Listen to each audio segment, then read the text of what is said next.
let's go ahead. This is the Town of Lake Park, Florida Commission Budget Workshop for Monday, August 10th, 2026. The time is now 5:10 p.m. Can we please have the clerk take the roll call? Commissioner Linden, Commissioner O'Rourke, Here. Commissioner Thomas, Vice Mayor Hensley, Here. Mayor Mashad. Here. Can we all please rise for the pledge?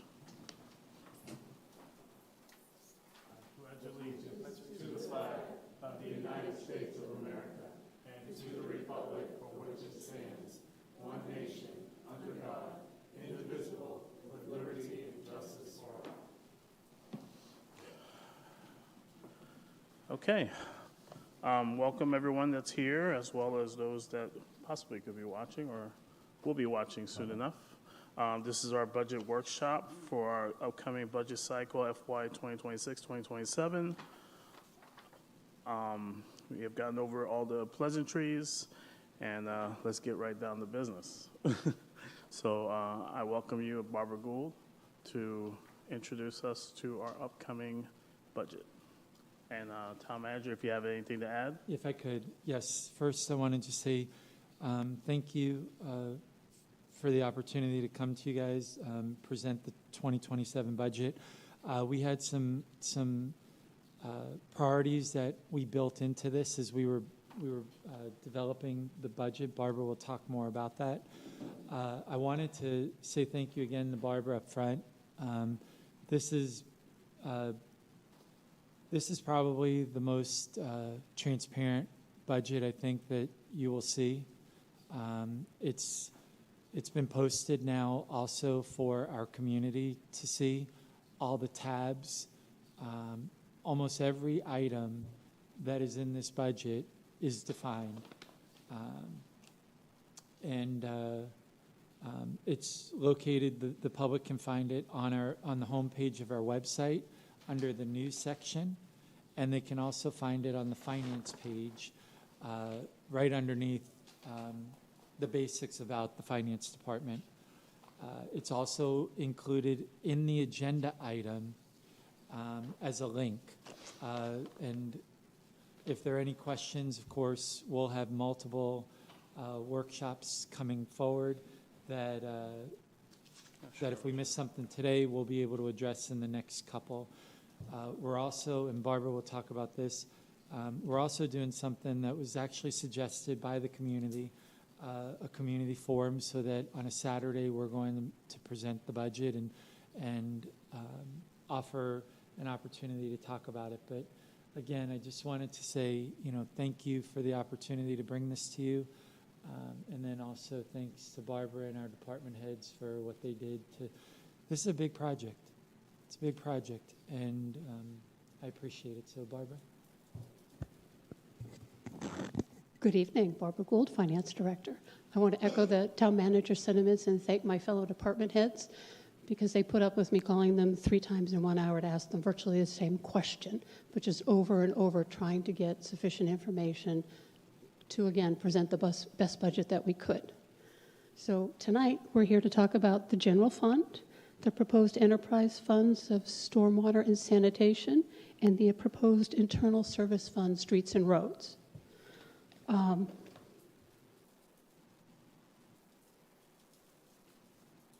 So here on the screen, you have a series of important dates, starting with on June 1st, when the property appraiser releases the estimated property tax values. They release an updated version, July 1. We were here on on July 15th to set the maximum tentative millage rate of 5.1%. Tonight we're here at our first budget workshop, and then you see the dates for the second budget workshop, the community forum, the third budget workshop if needed, and then the first public hearing on September 8th, the second public hearing on September 16th, and then we'll be able to say we're done until this time next year.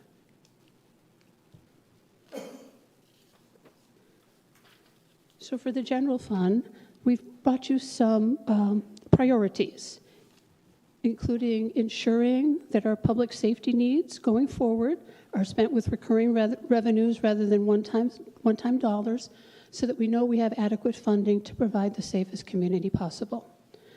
We also want to begin to reinvest in our future by restoring our unrestricted reserve accounts, also thought of as a town savings account, to levels that enable the town to meet unforeseen expenditures, storms, emergency expenditures, unplanned community projects.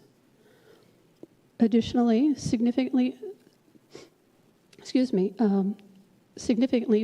fund our deficit for long-term needed improvements, such as the town's roads and sidewalks within our community. We want to make sure the community sees that we are investing back into our community with the tax dollars they entrust to the town. And then we want to improve the community appearance and the potentially the value of the properties within the town. Thirdly, we want to ensure that the salaries we provide enable the town to grow and retain the most professional staff possible. And lastly, prepare for potential reductions in revenues if the proposed constitutional amendment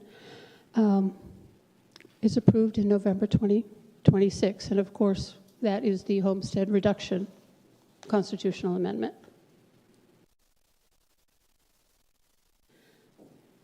The highlights for tonight's budget include an increase in town ad valorem property tax revenue above fiscal year 26 of $2,402,123, and that does not include any TIF contribution to the CRA. We will net out $2,076,958 after the CRA. We have roadway paving and sidewalk improvements throughout the town, including in the CRA. Right now, the proposed total is $1,643,316. We have sidewalk improvements of $607,000, and proposed roadway and paving improvements of $1,036,150. We want to increase the town's unrestricted reserves. So we have proposed increases for the general fund of $451,737. There is no increase in the street and road internal service fund because it is just supposed to have enough revenues to pay for its expenses. And in a case it does not have sufficient revenues, the general fund is the one who funds the difference. Stormwater has a proposed increase of $1,079,278. Sanitation's proposed increase is $465,921. And the Marina Fund has a proposed increase of $227,926. And should things go well, there's a possibility of this funding to be transferred to the general fund to start reducing the current outstanding loan balance that the Marina owes the general fund. And right now that's estimated at $3.31 million. Additional highlights, we are proposing a 2% cost of living increase for October 1st, 2026 for all employees. This increase would be available to bargaining unit members subject to negotiations and ratifications with the town's union. A proposed 3% merit on the anniversary date for all employees. And the union contract previously approved a 3% merit for bargaining unit members. This is our last year of the third-year agreement, so we'll be able to move forward with different negotiations in the future if we'd like. Proposed staff changes. If you remember, a year ago at this time, we talked about frozen positions, and I wanted to update you where we are on those frozen positions. So the assistant town manager has been unfrozen and is budgeted for 2027. The assistant finance director position was frozen for 6 months, and that position is open for the full year this year. Purchasing specialist has been unfrozen and budgeted for, yes. Should we ask questions as you're going through, or should we make notes and ask them when you're done? By all means, interrupt and ask the questions. Okay. Did you? Go ahead. No. Okay. Not yet. Go ahead. Purchasing specialist was unfrozen and budgeted. Actually, if you want, Barbara, since you have 3 points, subject points tonight, we can stop at each subject point and then ask the questions then. That'd be fine. Okay. And the community development technician, there are 2 positions, and one was frozen last year, and it's going to remain frozen. Are there any questions on this piece? No, you can continue. Okay. Proposed current position changes. We would like to amend the pay grade chart for the marketing specialist in communications and grants. We'd like to raise the pay grade from 90 to 120. That employee is well within the range, even moving to the pay grade of 120, so there's no projected increase in costs. We have a new position, the IT help desk technician from information technology. Right now, it's currently a part-time temporary position, and we'd like to move it to a full-time regular position with a pay grade of 75. And last, we have a reclassification or promotion. We'd like to change the planner to a senior planner in the community development and permitting department. The pay grade would change from 100 to pay grade 140. And then in 2027, we're going to freeze the following positions: the community development technician, which I mentioned earlier, the part-time planner, and a dock attendant at the marina.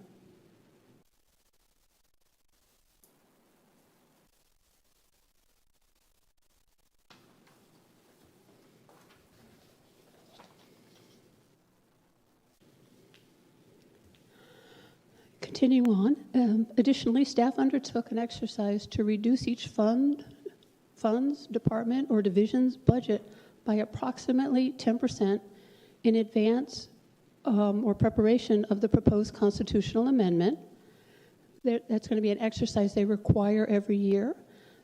So we did this exercise. We moved the proposed savings from operating capital expenditures to a contingency account within the respective budget. And the general fund was an additional $213,367. Streets and roads, nothing. Again, any changes there affect the general fund, so there's nothing added in there that we need to remove. Stormwater Enterprise Fund, $606,177. Sanitation Enterprise Fund, $14,900.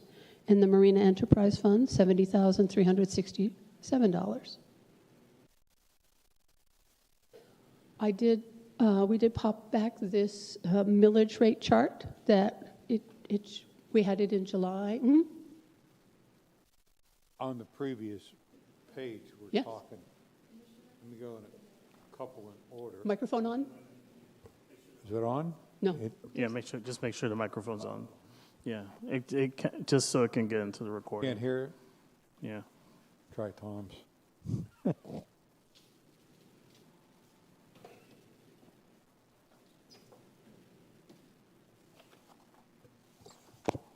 Is that any better? I'm using Tom's. No? Yeah, you think so? Yeah, you sound a little bit better. A little better? Yeah. We'll just have you. I don't think there might be anything wrong with your microphone. I think it's just more you Okay. accentuating. Hi. I wanted to have a brief discussion with the commissioners, and then I'll ask you, and the town manager, of course, is under operation and critical priorities. Let me start off with a statement first. I got a text earlier today from a resident and former member up here that, and I haven't been able to look it up completely, but our promise to the residents of this town was once Nautilus came on board, got their CO, they would see a reduction in their taxes. That's nowhere in this budget. Correct. It is not in this budget. I'm not familiar with that statement. Okay, well, I can look into that further, but there's a couple of us up here that were there when that statement was made. And if we made that statement, and I can find it in writing, or maybe get whatever, Vivian to look or see if she remembers. But we got to follow up on that. That's a promise we made to our residents because there was so much controversy over the Nautilus. It was a shame. And that was one of the items that kind of helped push it over the top with the residents, was they would see a tax decrease of some type. I don't ever think the number was proposed of what it could be, but if that statement was made. So, do you guys remember that? I see O'Rourke shaking his head, yes. I do remember that. Okay. Well, he wasn't here. It's kind of a tough situation at this point because that was some time ago, and now we're centered in a focus of possibly voting to remove an exemption and, in essence, property taxes to a certain point. So, not to say that that's considered savings, but that will change our budget here in terms of how we operate. And the more you reduce, the more you're saying then we don't need to provide services. Well, And I'm not saying, agree. I don't mean that in terms of that's what you're saying, meaning perception of it. And it's a tough one. I've never been in this kind of water before. well, And and I'm just, again, I'm speaking as one, not the five, we're having this conversation, but I almost feel like we should just see how this goes. I mean, Well, we've already but it's set we've already set the highest millage to a point where we're not gonna go any higher than what it is. okay. The only way to and go at this point is down. I don't know, I have no idea what, I know we've set it at 5.1, we did that at Correct, the last commission. correct. And if Amendment 3 passes, that kicks in next year, does it affect this year's budget? So what will happen, first, the answer is no. If November 3rd is approved, then next year's budget will be affected. Okay, So if next year's budget's affected, then you would have to make the determination, do you want to try and restore some of those dollars, which would then be covered not by those that are homestead protected. It would then be your businesses and non-homesteaded properties. And I'm sorry, and this is just a workshop, so if that's the direction of the commission and you guys want to do that, we can always, look at how we can do things. One of the reasons why we did the 10%, it allows us to be a little bit more nimble. But as we do reduce, we will, if this is approved, if the exemption's approved, we will have lower dollars at that time, which we will find a way to work through that no matter what. So, well, I'm on okay now. Yeah, you're fine. All right. Well, I felt that we needed to get this out up front because if we're going to look, what would it cost us roughly if we went from 5.1 to 5 or 4.9? I haven't seen that number anywhere. we can determine what those numbers are. I'm sorry. We can let you know. All right, because if we're already looking at a possible 10% cut across the board, whatever that total number is, if that falls well within the range of lowering it down from 5.1 to pick it 4.9, 5, then we've fulfilled our agreement with the residents of this town, is all I'm saying. Yeah. And I don't know what that number is, and can we even do it? And it wouldn't require us to go back and cut more, because it's already been cut. Absolutely. Exactly, okay. Okay. Commissioner O'Rourke. The other thing to consider is that the taxes are not going down, they're going up, whether we change that amount or not. Property values are rising. The property appraiser came in and said we're going up by 17% in this town. So we're getting more money this year. So let's not forget that this idea of even dropping it to 5 is a reduction in taxes. It's not really. The rollback increases it, so, but That I know. we're in a position right now where we've created this process where we focus on expenditures. The town has given up on the idea of trying to gather revenue by new projects. Something I've been harping about for the time I came back on this commission. We do not look at ways to increase revenue, and as a result of that, we're in the process of trying to figure out how we can cut expenditures. So that's where we are. So that's the reality of where we are. Thanks. Okay. Vice Mayor, have anything? Okay. I have nothing really. I'll just say shortly to your point, I don't think we've gone away from that. I just think it's more or less what's right or what's wrong. But that's a discussion for a different day. Right. And I understand where your point is in terms of offering a promise. But as the tide changes, sometimes high tide turns into low tide. And right now we're in a situation where we need to just focus on the topic at hand, where it's just she's talking the budget, let's see where we are. And then when you bring back the totals, then we can make that conversation.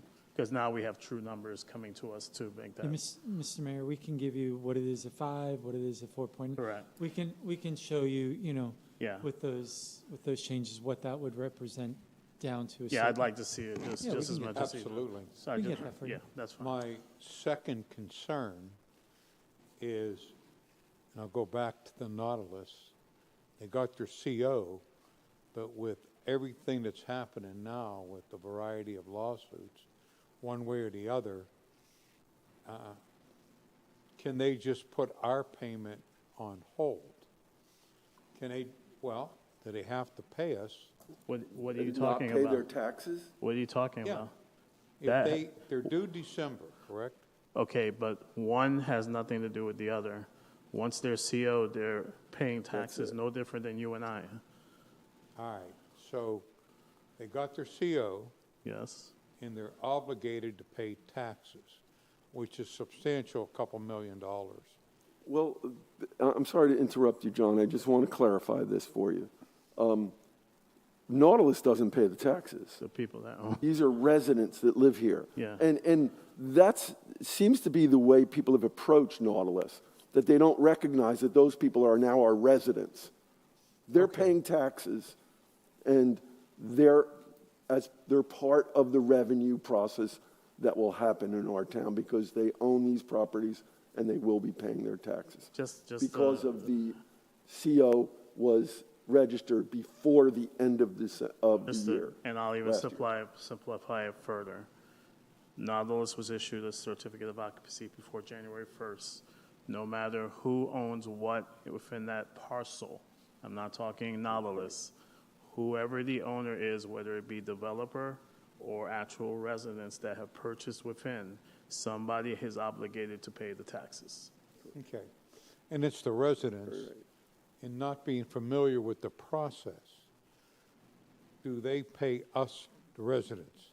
Do they pay us directly, or do they, for their taxes? No, I'm listening. I'm trying to understand. Or do they turn around and pay Nautilus as a holding company, and we get one big check at one time? They pay taxes. It goes back to my statement I just made a second ago. Whether it's the developer Yeah. or the resident, somebody is obligated to pay taxes. Okay. If I may, Sure. whatever number of units they have there, if they were not sold, those units not sold are the property of the Nautilus. You're repeating And exactly what I just said. I'm just trying to clarify it. Whether it's the developer Exactly. or the resident, somebody is obligated to pay taxes. Once the CO is in place, they have The to. CO is already in place, so we're past that conversation. Understood. Whoever owns whatever it is in that building is obligated to pay taxes And they pay taxes to the county. to the county, to the tax collector, just like you, me, you, and all of you out there, if you're an owner. All right, that's good. Good answer. That takes care of Appreciate my it. next question. I'm just happy to clarify, that's That's all all. right. I've got an issue with spending money before I collect it. So if I know that's coming in, it's a different story. So, Yeah, absolutely. okay. The Stormwater Enterprise Fund, they're going to get over $1 million. Are we on that part yet? Oh, Barbara covered that a little bit ago. Go ahead.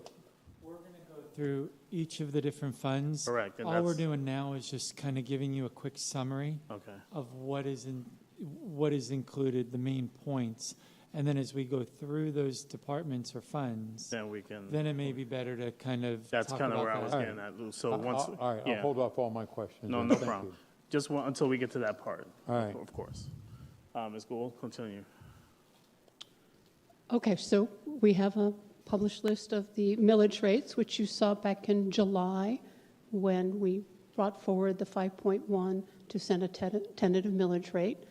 We just wanted to repeat that just in case anybody needed to see it again. So, next screen you see is our ad valorem dollars. First line is showing you the total estimated property taxes and giving you the history of 23 through 26. And then you see on 27, our estimated taxes are going to be $8,671,752. The CRA in their tax increment will end up receiving of that $8 million, $2,337,452, leaving the general fund with $6,334,300 to budget.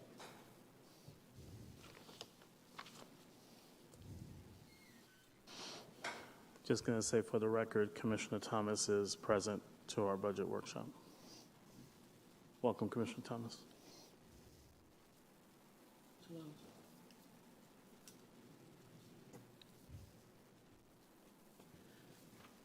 I have a list of the general fund major revenues to try to give you an idea of where our dollars come from. And again, I provided you the detail from 23 to 26 so that you have some comparison. State revenue sharing, half-cent sales tax, communication service tax, those three items come from the state. And when you look at them, you can see there's very little increase in these dollars coming from the state. You do see an increase in the utility tax.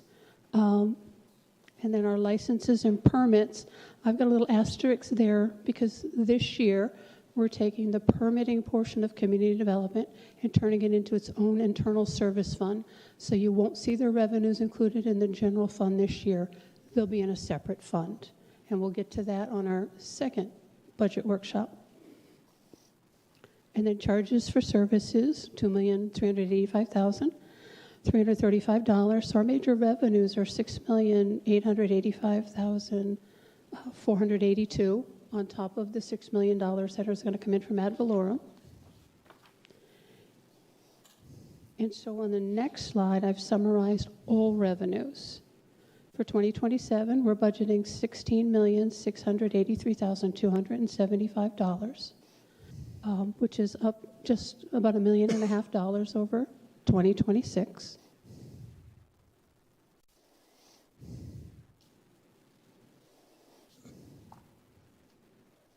And now I'm going to touch on each department in the general fund and give you some highlights of their personnel and operating expenditures and item of interest, or I think an item of interest that you may want to know about.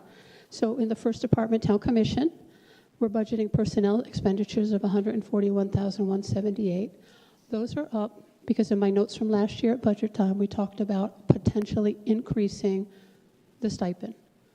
So we put that in there for your discussion, and you can yay, nay, choose a middle ground, but it's there. Operating expenditures are a little bit higher.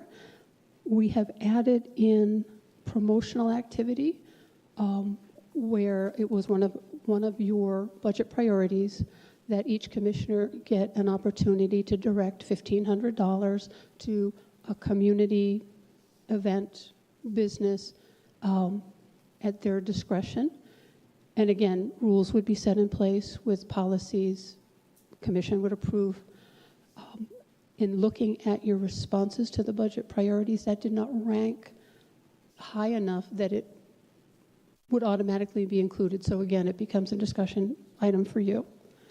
To kind of fund some of that difference, we decreased the community, the block grant parties, because we're spending very little dollars on those. They're not as popular as we had hoped. Questions? You have a question, sir? No, Okay. it was just, thank you. Any questions on the dais? Nope. Mayor, Uh, this would Town be the manager. time if I mean, are you, if there's an area that you would like for us to remove or to add, this would be, we would appreciate the opportunity to have that discussion. So I just want to, as we go through these, that would be helpful for us. Okay, Another question. sure. Commissioner Linden? How many enterprise funds do we have? We have 3 enterprise funds. Is it permissible by state statute to charge them X amount of dollars for us to get into the general fund? Are you meaning take funding out of the enterprise fund and move it to the general fund? Yeah. That's a normal practice with utilities. And we've done that on the Marina Fund. We had planned to do that in this year's budget. We didn't take any funding to this point. But normally that's, an enterprise fund is like a business, So, and the citizens or property owners of the town kind of are like the shareholders of that business. And so, a lot of times, are they eligible to receive some benefit from that business as a shareholder? And so, yes. But there has been efforts by the legislature this year in particular to reduce that or stop that practice. Thank you. And Mayor, I have a question about the enterprise funds, but I'll wait till Barbara gets to that, okay? Sure, no problem, no problem. Commissioner Thomas?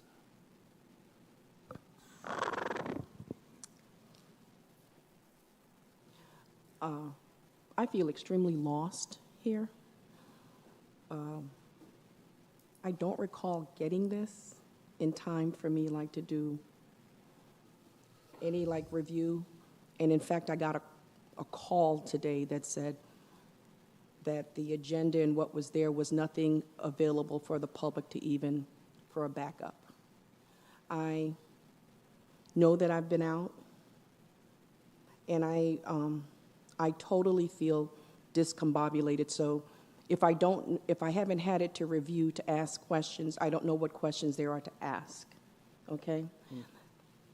So I'm here, I guess, in a sense, to someone to be educated. But I feel disenfranchised because I'm just seeing it now. Now, I know the manager and you and myself, Barbara, had a meeting on July the 15th. Before you went on vacation, Right. I remember? Mhm. Yeah. It's now August the 10th.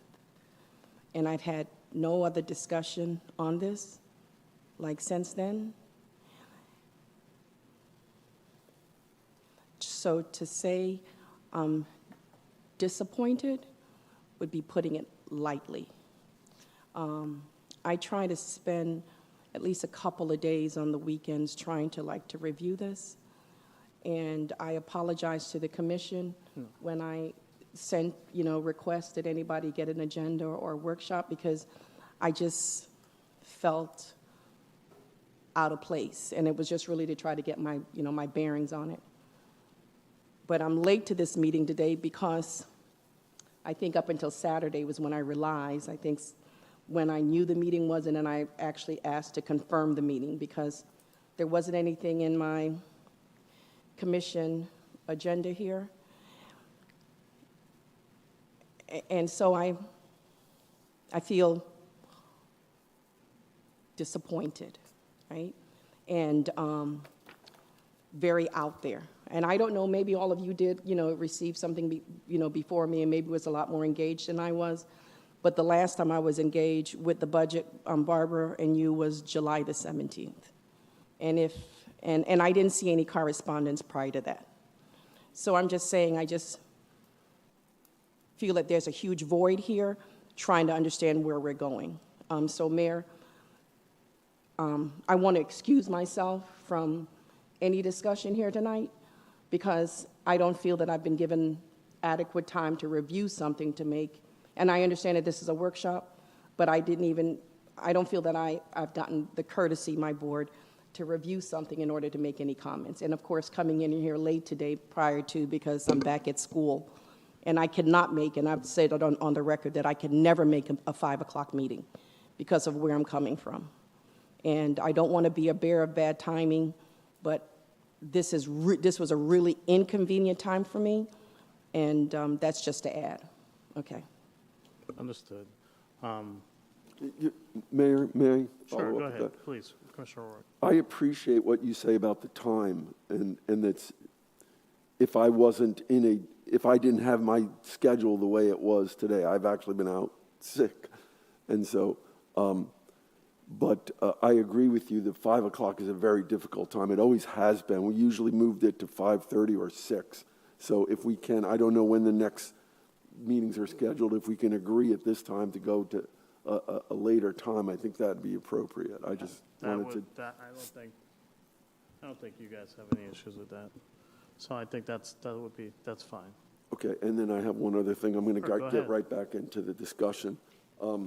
There was a discussion, I think you went already past the town commission. That's actually what we're on currently. I thought you were up on town manager now. I was just moving to the town That's what she manager. just flipped Okay. over, but she's Okay. opening up questions from us Okay, to her. then on town manager, town commission comments, we, in our priorities, we have as one of our priorities to increase the salary of the commissioners. I don't think it's an appropriate thing to do based on our financial situation here to give us increase in our salary, and I would be against that. I don't know where it falls on the priority. This priority list is a little bit difficult to apply to the actual budget items. But just as a note, and I'm making this as a note for when we come back to our second budget meeting, that we could discuss that at that time. You're stating that you don't wish for us to have increases. I don't think it's appropriate for Okay, us to go I just want to for- make sure I get that right. That would be my position. Okay, well, you can all, And I'm stating that out loud to suggest to the Absolutely. rest of the commission that Absolutely. maybe we reconsider that issue. I understand where you're Thank you, Mayor. going with it. If there's a way you can let us know what the increases are, so that way we can see numbers. Again, this is a generalized overview. So in the posted budget, it does show it by person. Correct. So it would show the mayor, and then it would show each commissioner. But on this packet here, That is just a copy of the, correct, that's the an just the overview. presentation. You would so- give- In the actual budget, I don't have that as a slide. Oh, okay. Oh, okay. Gotcha. And where, Okay. again, can you repeat, where is it for us to find it in our It is, town manager, if you can help us out? Yeah, with that? we included it in the agenda item as a link because there are so many items. We included it as a link. So if we go to the website, you're saying? Yes, it's in the agenda if you item go- outlining. I can directly forward you that page. No, we can, You got it there. we just gotta go into our And for the agenda. public who would have an interest, it's on our homepage under news and also within the finance department section. It was added to the news section and the homepage today, but it was on the finance section as of Friday of last week. Okay. Thank you for giving us that. Taking a quick run through.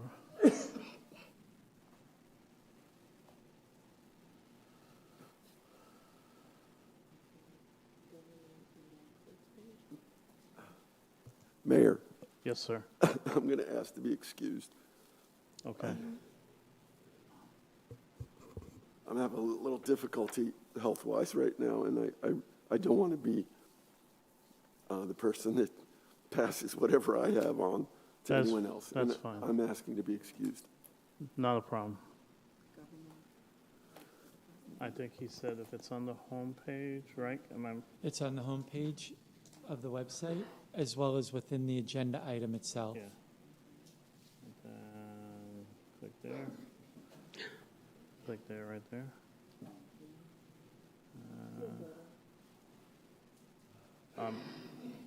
Town manager is taking us to a Microsoft page where we have to log in. No, it should be a direct, That's where it takes, the link takes you. From the home page. I've logged in a couple of times without an issue today. How do you do it? How did you How did get you to do it? Come on, give us the magic. Okay, go to the news, scroll down, Okay, yeah. News, proposed, right, propose, and then I click on that, yep. and then I click on that, no, Feel better. Oh, why is it doing that? which is what I was You stating. broke it. I broke, I don't know, it worked fine for me, it worked fine for her. If you'll go to the agenda item, Yeah, that's how I just got into it. It's definitely working there. or if you go to the calendar, here, hold on. Thank you. Agenda packets, agendas, click there. Okay, and then, nope, it's 9/8. right, this one here, Yep, okay. And click there, no, go back. It says click here. okay, Thank you. there we go. All right, thank you. I did that. I appreciate you both, thank you. I'll send my check, my bill. I'll bill it to, our grants writer. She pays for it. We're good. Yeah, get right on that. So at the end, you can vote for going back to paper in the big old notebooks or sticking No, no, to- no, no, to- this is to just that. fine. Yeah, okay. Just a matter of just getting us in the right spot, and it's okay. So now if you go to Town Commission, which is 100, Town Commission, then if you go to the summary page, that shows all of your personnel expenditures, as well as all of your proposed operating expenditures, as well as the operating expenditures that have been experienced over the last number of years. And when we all spoke individually, we showed how all the tabs are broken down or break down all of the individual costs.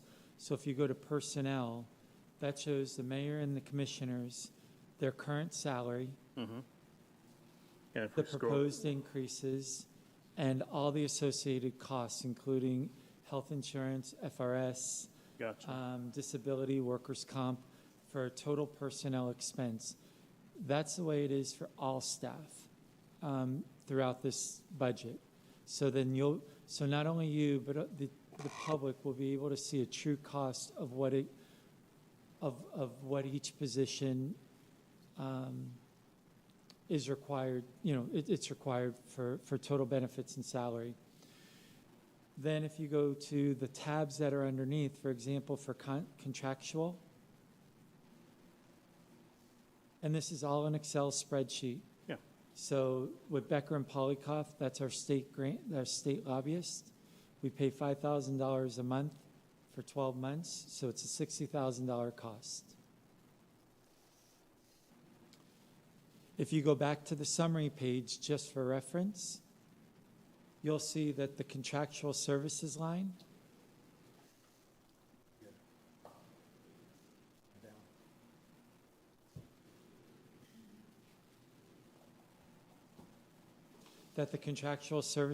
shows the $60,000.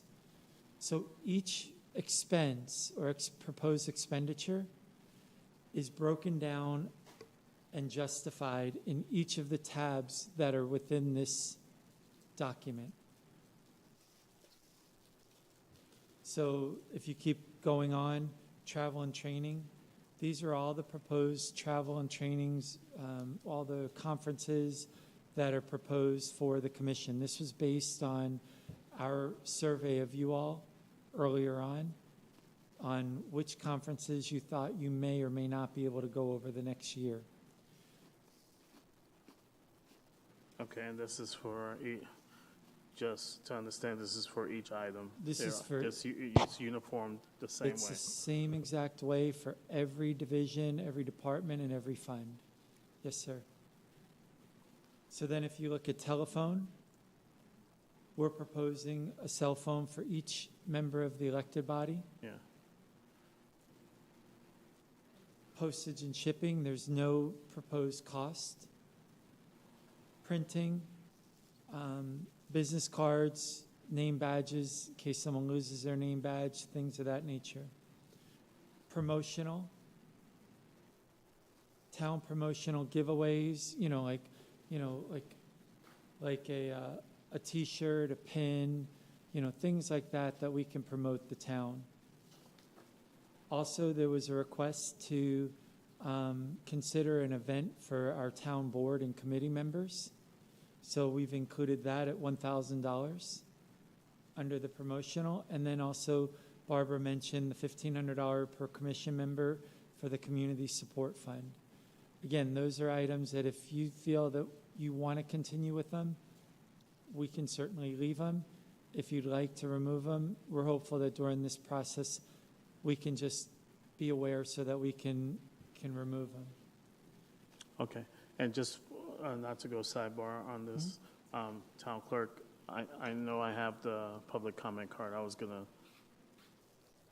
to let them.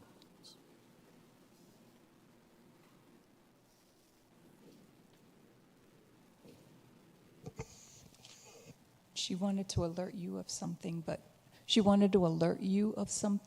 I had her speak to Nadia instead. Okay, so It's not going to be necessary at this time. thank you very much for the clarification. Please. So, again, and these are all eligible to be looked at and reviewed. But again, we wanted to make it as transparent as possible. And each of the totals within each of these justification sheets refer directly back to your original summary sheet within each of these departments, so that there is a clear understanding of what every dollar is meant for.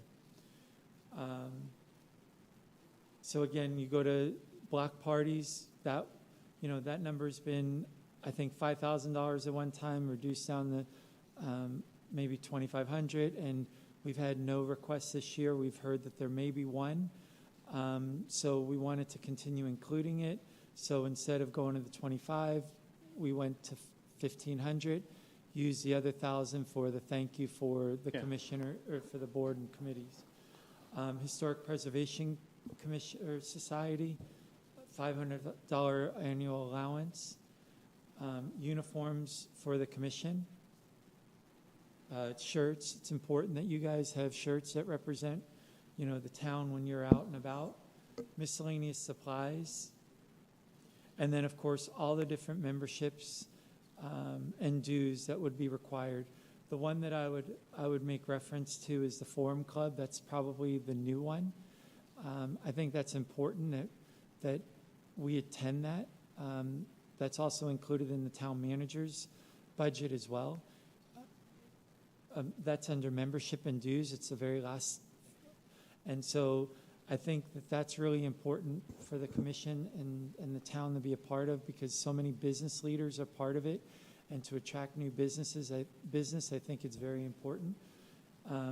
Now, there is a column that's next to the column with all the numbers. That column, as you'll see as you look through the budget, will be where we've reduced up to that 10%, where the departments have proposed to take 10% out. Those dollars will be shown in each of the justification sheets in that column. it'll be struck through where the department is proposing the cut, in case you guys say, hey, well, I think we'd rather keep that than cut it. Okay. We can certainly do it. We didn't want to take it away, and if it's important that you felt that we need to try and keep it, we certainly can. But I think the departments did a great job in trying to identify areas of reduction. So again, that's just your budget, and all of them are done exactly the same way, so that when you go back to for example, on the membership and dues, it shows $15,163. If you go to the summary sheet and go to membership and dues, that's the exact number that's on your summary sheet. So that shows the justification for those dollars that are being proposed to be spent. Okay. And so what we're trying to do today is just give you some of the highlights. And we understand that this has been, a quick process.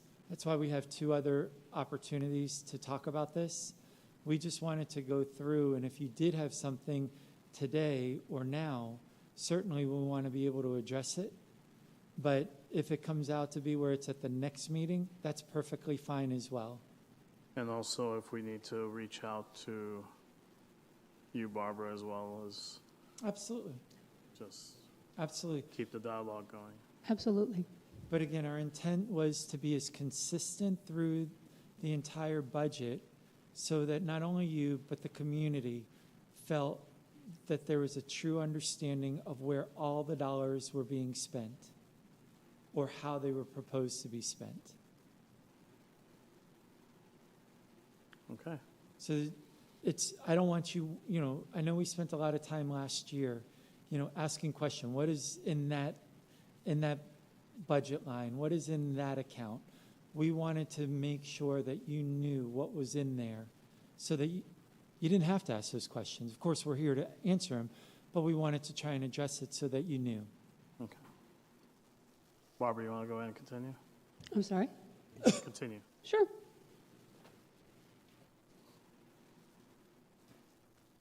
Okay, so next up we have town manager's budget. And you will see that there is an increase over the prior year, but remember we are restoring back the frozen position. So you go back into the SharePoint document that opened, that list, and you just are able to pull up town manager, and it should look exactly the same. Absolutely. Thank you, Rick. Thank you, Rich. Thank you. So in the town manager's budget, we've added back the frozen position of assistant town manager. And just, again, as we're going through, we're trying to improve. So what we've done is we've taken the assistant department heads, or in the case of Public Works Administration Operations Manager, and moved that position out of the regular salaries line and included it on the executive salaries line. So if you're looking at the particular budget, you will see there's a very large increase on that executive salaries line. And you'll see that throughout, like my department, and several others where they have an assistant, such as the library. And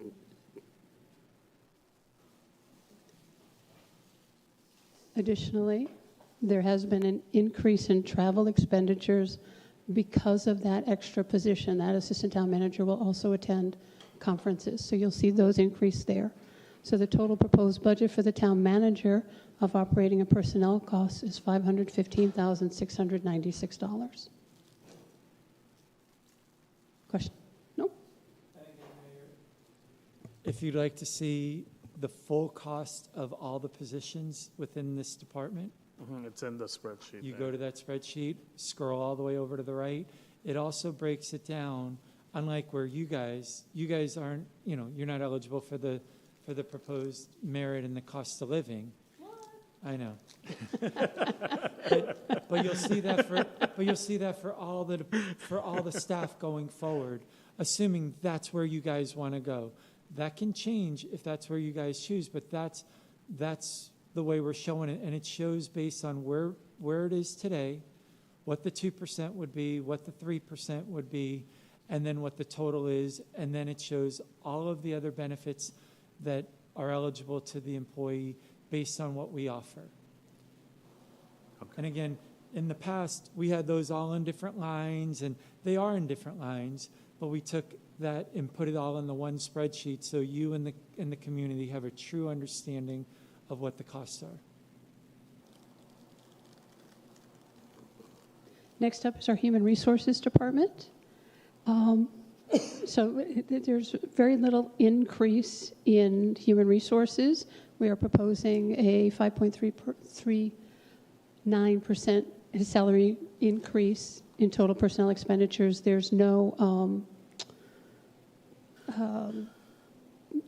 change in positions. It's just going to be the one position in HR. One of the things that HR accomplished this year was trying to automate a lot of its processes, which will save us money going forward. We've stopped almost all advertisements. Some of the professional societies require that you pay to post on their website. But Debbie's been wonderful in trying to work through all those things.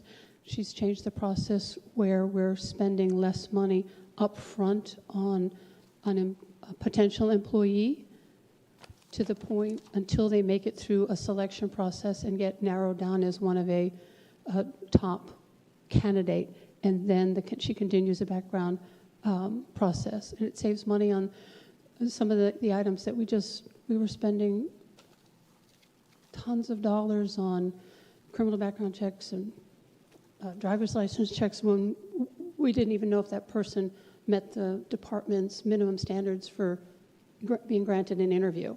And so you'll see some of those changes there, but unfortunately some of those things do go up in price as well.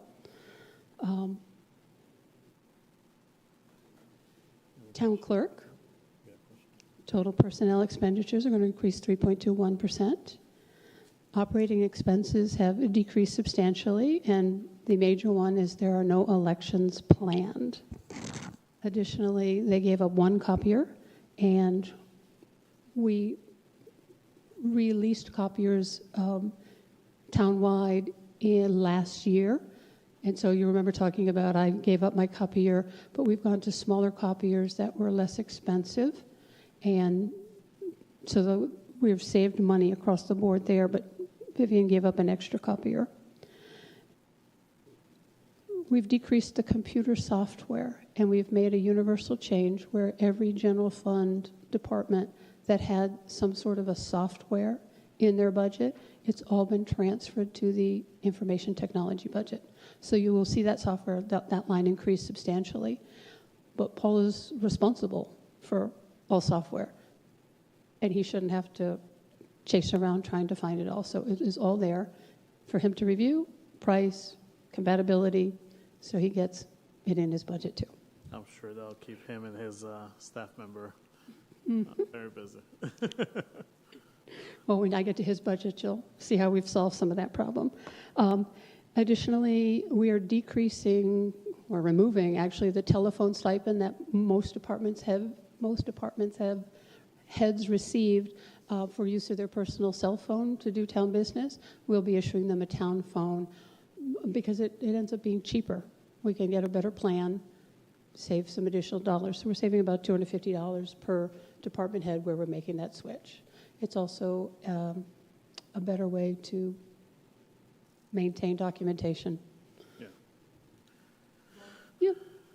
Barbara, as I was looking, I guess, in the summary for town clerks, and I saw like a couple of their memberships had been like reduced as far as the Florida Association of Clerks and also for the clerk and for the deputy. I guess I'd like to know how that impacts the departments, because to me it's important, of course, that they receive like training, right? And so I wouldn't want an issue where it's in regards to the Florida Association of Clerks and we're denying them the opportunity for training. So I'd like to hear or to understand why that's being reduced, and especially for both of them. You know, if not one for one, maybe for another, but for both, it's disturbing to me. Okay, I'll let Vivian respond. So we proposed to have just one membership for the Palm Beach County Municipal Clerks Association. Their dues went up to $75 per year from $35. So we proposed to just have the deputy clerk attend the Clerks Association and Palm Beach County meetings. So you'll see that it went from it reduced there. And for the Florida Association of City Clerks, that we did not remove. That is $200. That remained in the budget. The Florida Records Management was removed? Florida Records Management, we removed, that's $240. What is that? What does The, that give you access to? The Public Records, the Records Management Association for the state is Of- what that gives us Of how access that, to. how the state consistently update and manage their Right, system? right. So we would get that information when it comes through as a legislative change, or if it's a substantial change, we would receive that information through either the Florida Association of City Clerks or through the Palm Beach County City Clerks, because they would be sharing that information from that level down to everyone anyway. We just wouldn't receive it immediately, but we would get it through our other associations. So were you saying that that was due to duplicity, that it was like a duplicated? It felt like it was duplicate. I mean, it was helpful, Yeah, helpful. yeah. But we did receive the information, it just wasn't as immediate. And the only other membership that we have proposed to remove at this time is the the National Notary Association, where we would have no membership in that. We would still be able to notarize documentations because we would still have our notaries. We just wouldn't be a part of the association to receive like their newsletters and things like that. But as changes come through, again, the information is still shared. It's just not as immediate. So we wouldn't be without information. It's just that won't be direct coming connection directly. would not be there. And if we needed support, for example, from the National Notary Association, we would then have to pay for that as needed. Luckily, we have not had to reach out to them in recent history, but it's there for that purpose, should we need support. But those were the proposed changes that we made for to help in our department to reduce the 10% request of our budget. Okay, thank you.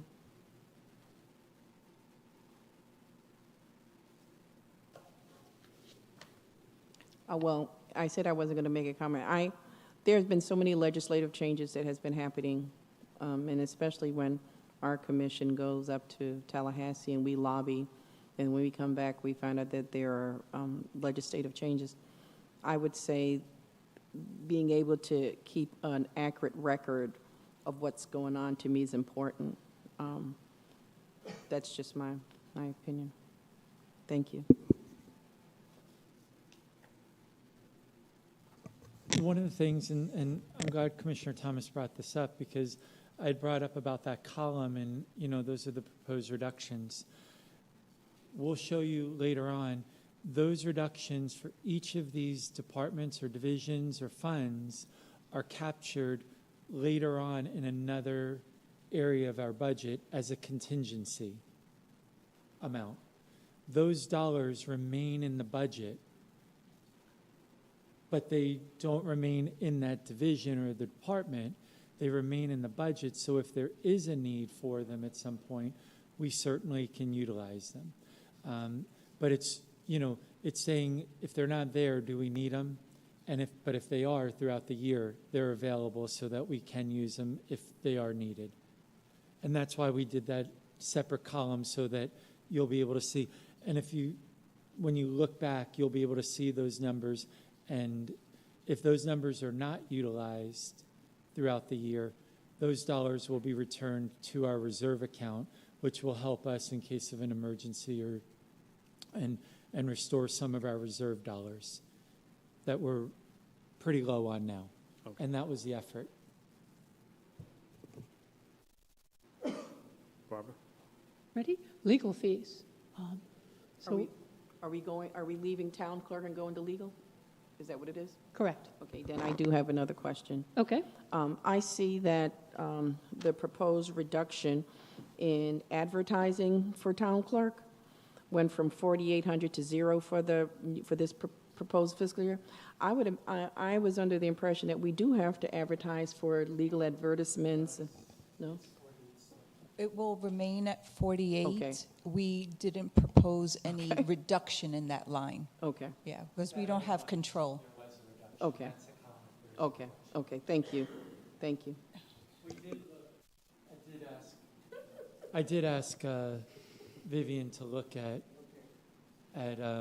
with state law, there's a lot of advertising that's allowed to be done now online. But this is something that with ordinances and things like that cannot be completed online. Vivian, there's a clause that I think that is somewhat like missing too when we advertise, but I was going to talk to you and the manager about a particular clause, like when we do advertise, it's somewhat missing. It's supposed to be in our Florida statutes, that's not, but we'll talk about that later. Okay, legal fees. So we're proposing a budget this year, $403,000. That's made up of Tom Baird's normal, everyday services he provides. We're setting aside some funds for court reporting if it's needed. And then he has given me an estimate for the lawsuits. And so I have put those monies in there. And if he comes up with a better estimate, we can increase or decrease as needed. Okay? Any questions on this?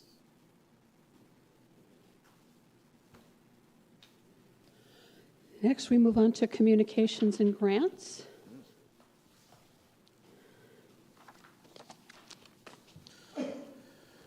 Their proposed budget is $332,000.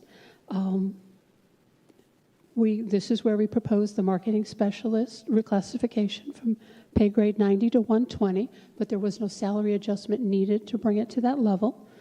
And we, again, decreased the telephone stipend, which would have been in the special pay column on the personnel page, and will provide town cell phones and town service in place of the stipend.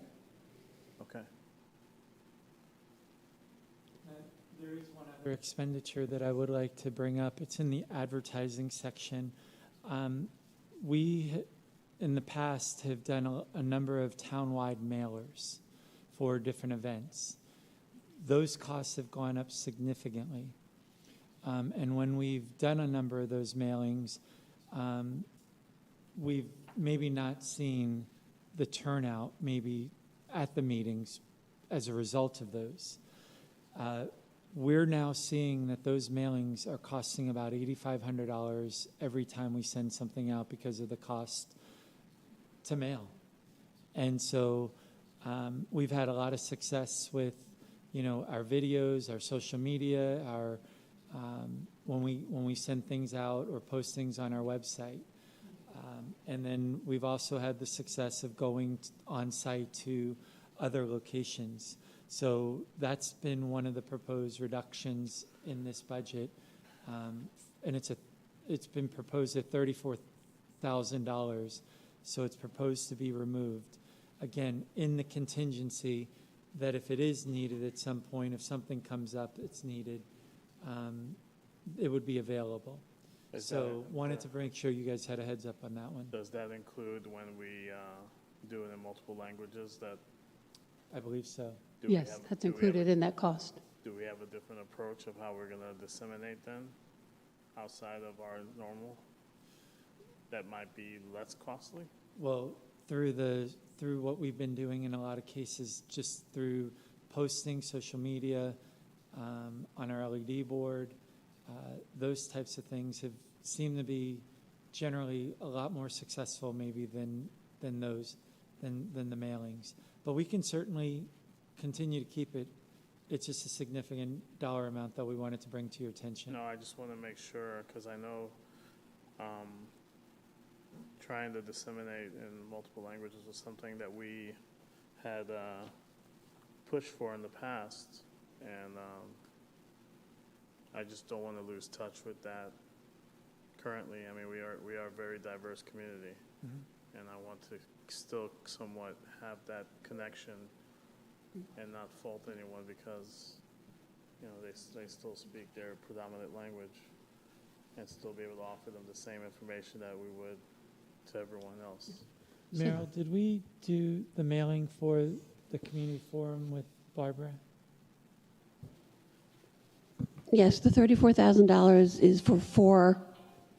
is for the 4 community forums per year. Okay. And of that, each one is about $8,500, and the translation part is only about $150 per. Okay. It's in the printing and the mailing. Okay. These are the hard things to look at. Okay. Well, then we'll figure out how to come outside the box then. And figure out different. And it's one of the reasons why I know Meryl and Lamar have been looking at creative ways to try and engage folks on social media and trying to get them. Of course, you know, the different things that you all have been engaged with. And so, again, we haven't seen the success from it, or, you know, that it's really attracted a lot of folks to these meetings. But again, if that's a choice that you guys feel that we need to continue doing and continue to monitor it, we're certainly willing to do that. Vice Mayor. Are you saying the $8,500 is for like all the mailings that we It's for send out? one mailing for one meeting. It's I mean- gone up significantly. Yeah, the world is changing. I was sitting here thinking about it. And we do have to get a little more innovative. I was just counting in my head how many times I actually grabbed my mail out my mailbox in the last week, and it's still sitting on my counter. Because how many times I've checked my emails? Probably 7, 8 times a day. Social media. So, yeah, but you also want to give the chance for residents to have that ones that like mail.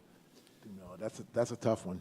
And, you know, hopefully, you know, when we talk about the CRA, one of the things that we've talked about previously is with LED boards.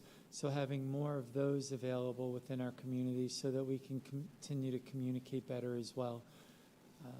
But again, you know, what we saw with the turnout with the last finance community forum, there really, it was, we didn't have, you know, a huge turnout, and it was an expensive cost to send that out. Okay. Merrill had suggested that maybe in the mayor's quarterly meetings, you feature a department head at your meeting and try to kill 2 birds with 1 stone. Okay. So now you're only promoting 1 meeting, but you're doing 2 subjects as a savings. All right. That's something we can talk about. I guess I will be having discussion. Okay. Put me at the end of the volunteer list. I just did mine. Nothing to say right now. So, go ahead. Information technology. So when we talked about that, I did mention that all of the software costs for the general fund only, so sanitation, stormwater, they pay their own software, has been added to Paul's budget. So his software costs are gone from $97,000 to $171,000. And that's just, it's moving it from other departments, so there's not a huge overall increase. It's just shifting it to one location where it can be monitored better. Okay. And again, in the beginning, we talked about the IT help desk technician, taking that from a part-time temporary position and bringing it on to a full-time staff person. So that has been added to Paul's budget. So that does increase his personnel costs by about, And if I could, real quick, all the software and the contractual, I don't know that any of that is really new. You know, this is just taking it all from all the other departments in the general fund and essentially just putting it in one place. We have become such a technology-driven organization that, you know, to have one person really doing it and the other's been an intern this year, and we're grateful, you know, for the funding to be able to have the intern. He's done an absolutely fantastic job in supporting, you know, our director to be able to keep us going, to be able to make sure that we're able to drive the technology, you know, to complete our, you know, complete our work, be more productive, communicate with the public. And so I think it's, you know, it's something that I think is long overdue for us to be really looking at our IT staffing and really be able to be prepared going forward, because we're not going to get less technology driven. It's going to certainly be more. And the gentleman who's been here has done a really great job. And so. Okay. Commissioner Thomas? Manager, what I'm hearing you say is that I'm looking at the software under IT and the annual of $75,986. So am I to understand that all of the licensing for all of the department has been, this is a cumulative amount for all of those licenses? That are in general fund. That are in our general fund. Okay. Yes. That being said, how many departments actually have now been integrated with the Tyler system? Because I know finance just got on board about a year and a half ago, I think fully. July 2023. Okay, there I go. Time flies when you're having fun. I'm trying to keep a record of it myself, right? Community development, I think maybe 6 months prior to you, if I was right, and I think that they still had the permitting part of it or something that needed like to be done. And then we had Public Works, I think was the first one, but where are we with it? Because I know we paid for it, and there were still some areas or departments that still had not yet been integrated, so if you can help me out. So when I got here, we were already, I think, in our third year of our 3-year contract. And at that point, we had only implemented finance. And unfortunately, some of the other modules that I think that you've been aware that we were going to include are not sufficient for the departments. I can tell you that community development, some of the folks, Anders in particular, Nadia, but Paul, have really been driving that. We're hopeful to have that up and running, the whole permitting and community development side of the module up and running. We're saying by October internally, but hopefully by the end of the year is what we want to say externally. That is probably, going to be the last big module. We have HR and finance already. Okay, so up and HR running. and finance are together. Yes, ma'am. Okay. Yes, ma'am. And so we're hopeful, and Paul's here. I'm speaking for you, Paul. Sorry. Good evening. Paul McGinnis, Chief Information Technology Officer. Yeah, just to elaborate on what the town manager was saying, he's absolutely correct. And as Barbara was saying, finance has been in place for about 2 years, along with HR, payroll, et cetera. So all of those modules. And also purchasing, so all POs, requisitions, et cetera, are running through Tyler. We also have utility payments, cashiering. All of that is currently in place and has been for about 2 years. We have been working on the community development module. Liz, Ms. Jimenez from Community Development, she has been working very closely with me for the last going on 8 to 9 months now. And what we have been doing is we've been going through each process in the Community Development Department.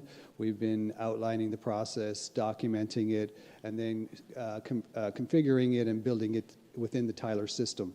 So we're getting very, very close with permitting and business license. We're currently in the end stages of testing for those, and we're also and Anders and I have been working also on the plan portion of Tyler. So things are getting very, very close.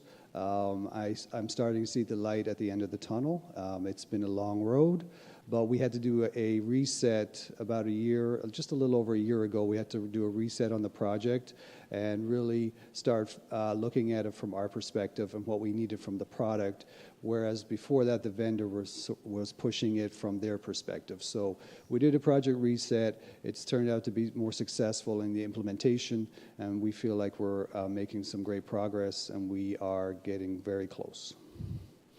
With that said, how many more departments are we looking to integrate? So it will be community development. Right. And then also there'll be a portion of it from finance with the business licensing piece. So that's really so it'll be code enforcement, permitting, licensing, planning. Those will all be coming on board. How about Public Works at all? Anything there? So no, Public Works will continue to use the TMA system for their purposes. But was it set up contractually at the beginning? So what we did was we renegotiated the contract with Tyler, and we removed the Public Works piece, the Parks and Recs piece, because we were contracted to implement those pieces. They were not going to work for our town, for our departments. So we renegotiated the contract, we removed the costs for those pieces, and received credit also for implementation services. Do you have an amount offhand of what the reduction was? Wasn't it around 89,000? It was about 46,000 in implementation services, and I think over the course of the contract, it was somewhere in the $40,000 range for those pieces. When we brought you back the 3-year renewal, Yeah. it was all outlined at that point that those savings. Yeah. And unfortunately, what had happened was the selection of the software may not have incorporated all the departments with all the modules at the original time. And when the departments looked at what those modules would offer them, it wasn't sufficient for what they needed. So Paul renegotiated that contract with the 3-year deal that we have now, and there was a significant savings not only in the cost, but then we also got a lot of, I believe, in-kind training and different things that are training costs. and implementation services, credit for that, yes. So, And it still includes maintenance. Sir, yeah. Yes. So this 76,000, right? This 76,000 is for a 3-year licensing, or this is annual? Because it I'm says sorry, which license and employee, so this is annual licensing. Which line? So we're item? doing that, so it's like 76,000 for us to do these 3 departments every year. and what we So- did last year, Yeah. we asked you guys to implement a technology fee. Okay. So we've done that to help offset some of those costs. So it's not just a full cost from the general fund any longer. There's an additional cost because the developers or builders or anyone that's coming in with permits, they're now saving because we're asking for everything electronic, so they're not having to bring in paper copies and do all that. So they're now, that fee is now helping to offset some of these costs. Not completely, but it's helping.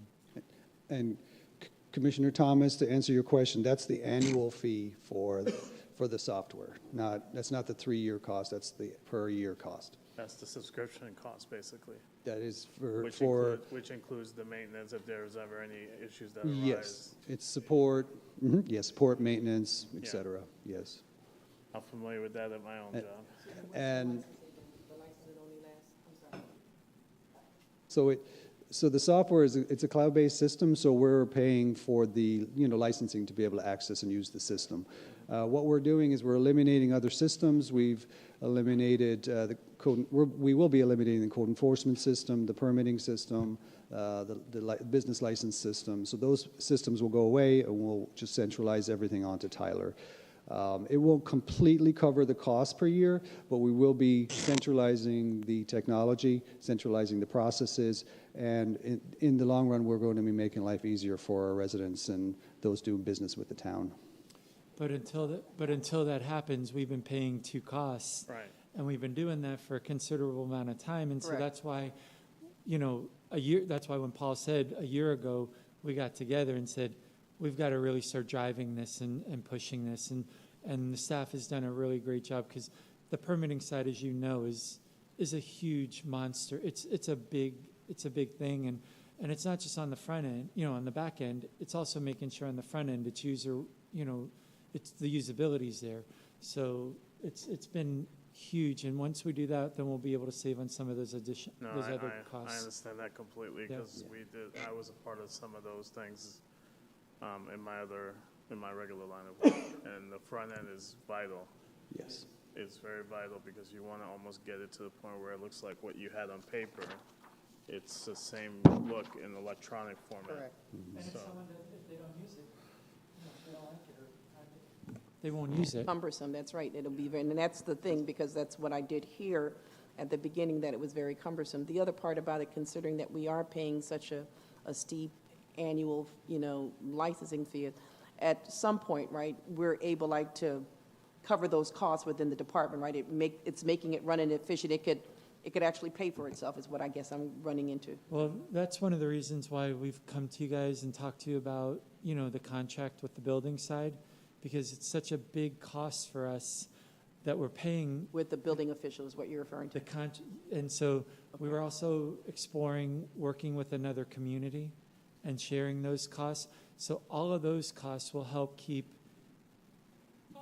general fund from having to pay the Tyler cost, Compresses or that as cost. much of it. So that's why we're looking at this, because again, building fees can, and you'll see this later on in the next workshop, we're proposing to take all of our building costs, expenses and revenues, and put them in a separate fund, because the legislature has made it where those dollars can only be used for building services. Yep.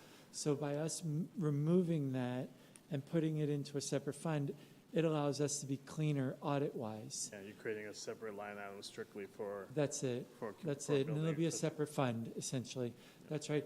But hopefully, we're able to reduce that 70% down to be able to offset some of those costs. Absolutely.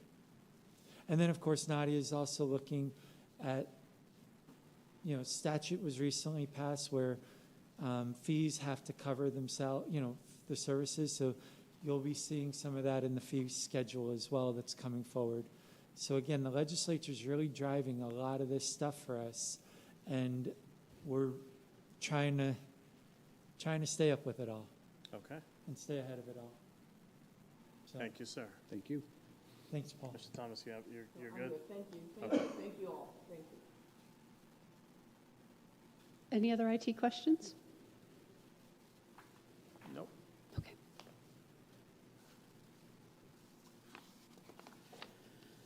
From there, we move on to Department 115, which was the Marina P3 project.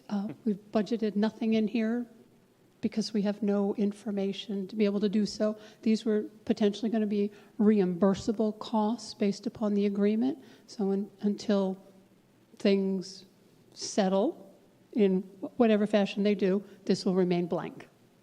It's a good way to put it.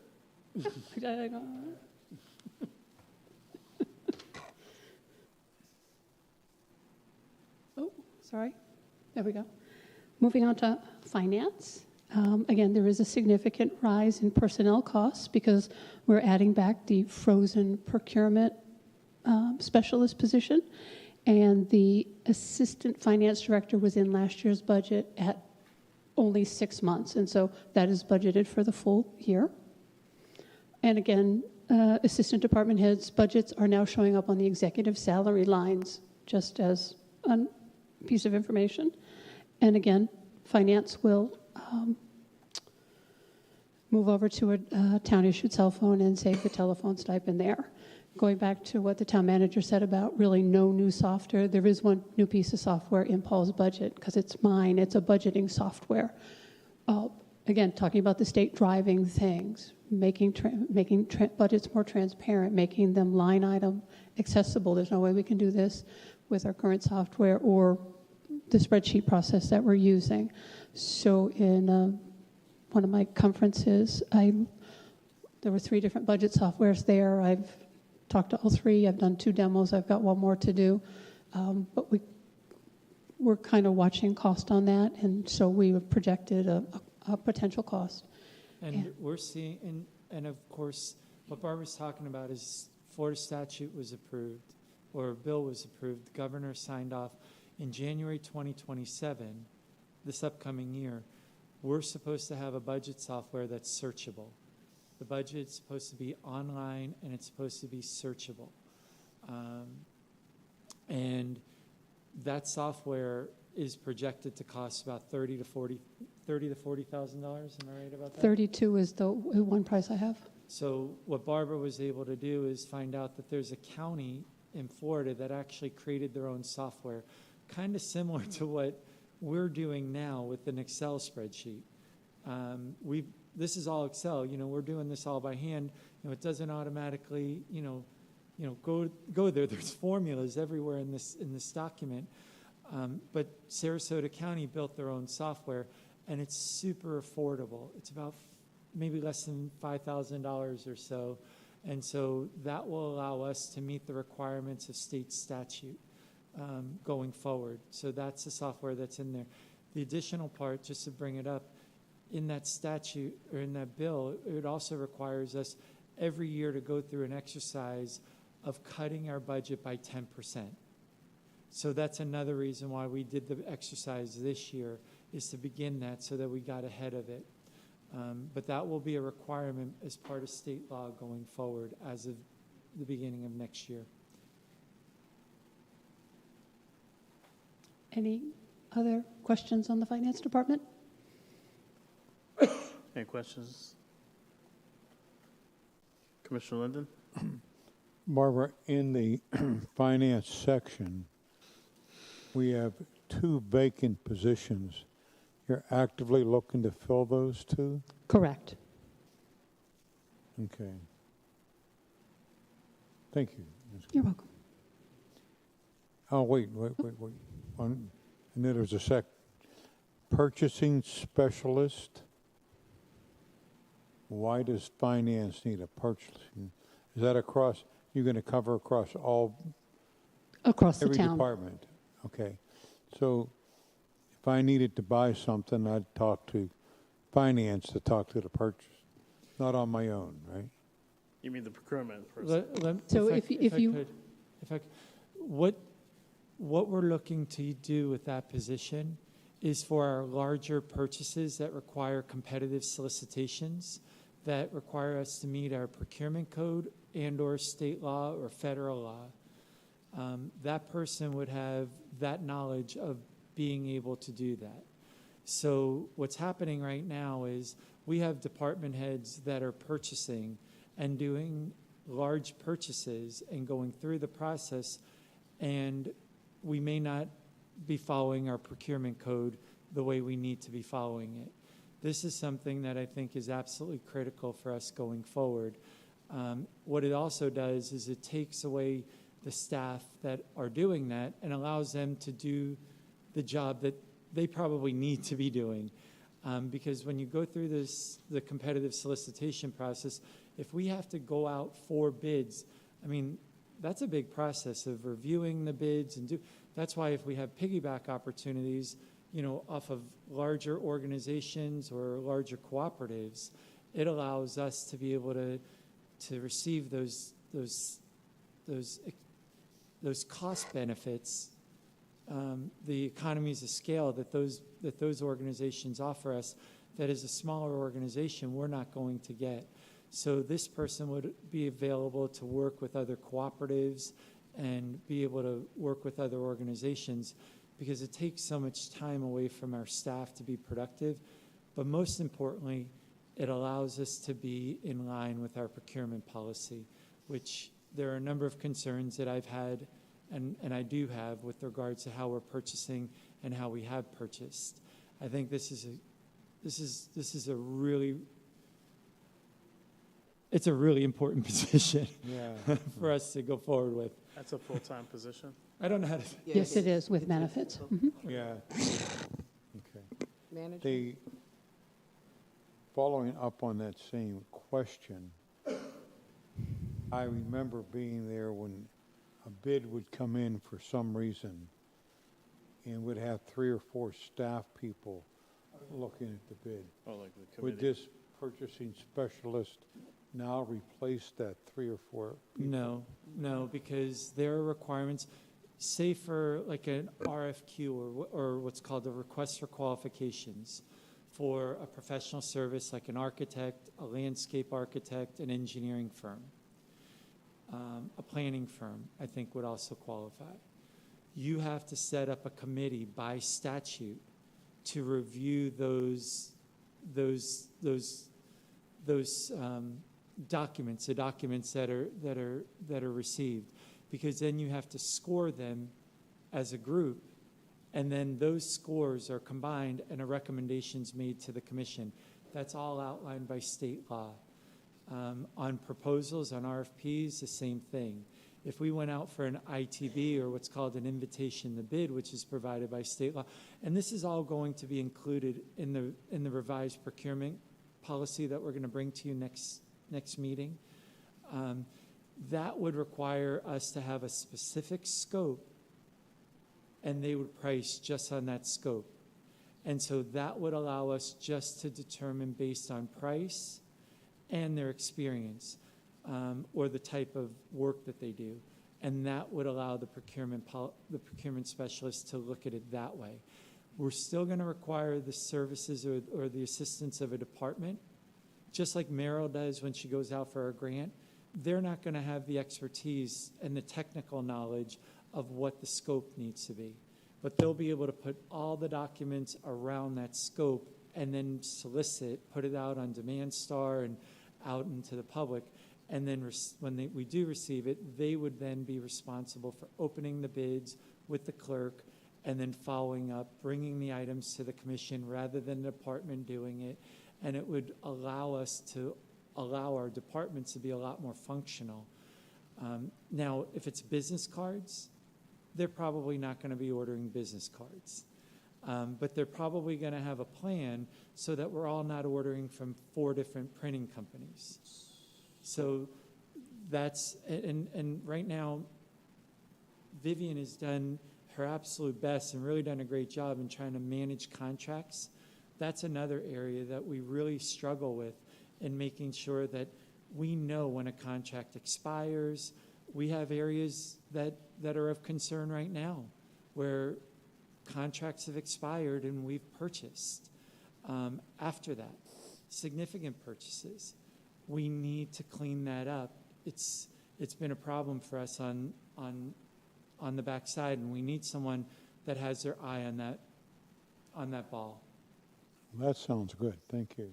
And this is not a new position. This is a position that's been in finance for years. We just we proposed reclassifying it or retitling it last year, but then because of where we were not able to fill it. So we never created a new position. We just re-identified what that position would do in finance. This It was an existing position the entire time. This was the former cashier position, correct? No, this was actually a former accountant position. Okay. So this was a former accountant position. It started as an accountant 3, but as in the reclassification process several years ago, became just an accountant. And so that person, when she retired, we opted not to replace it and to be able to repurpose it for purchasing or procurement. So rather than continuing to, again, when there's an opening, it gives us an opportunity to be creative, to look at the areas that we really have a need. And this is one area that I think we really have a need. And it's only because the position was vacant. It allows us to be more productive and service the rest of our staff. So hopefully we'll be more productive. It'll allow our staff to be more productive in the things that they're doing, especially on the capital side. And it allows us to be more in line with our procurement code and state law. You're good? I'm good, thank you. Quick question I had on that position, that rate, it's just 10,000 over the technicians.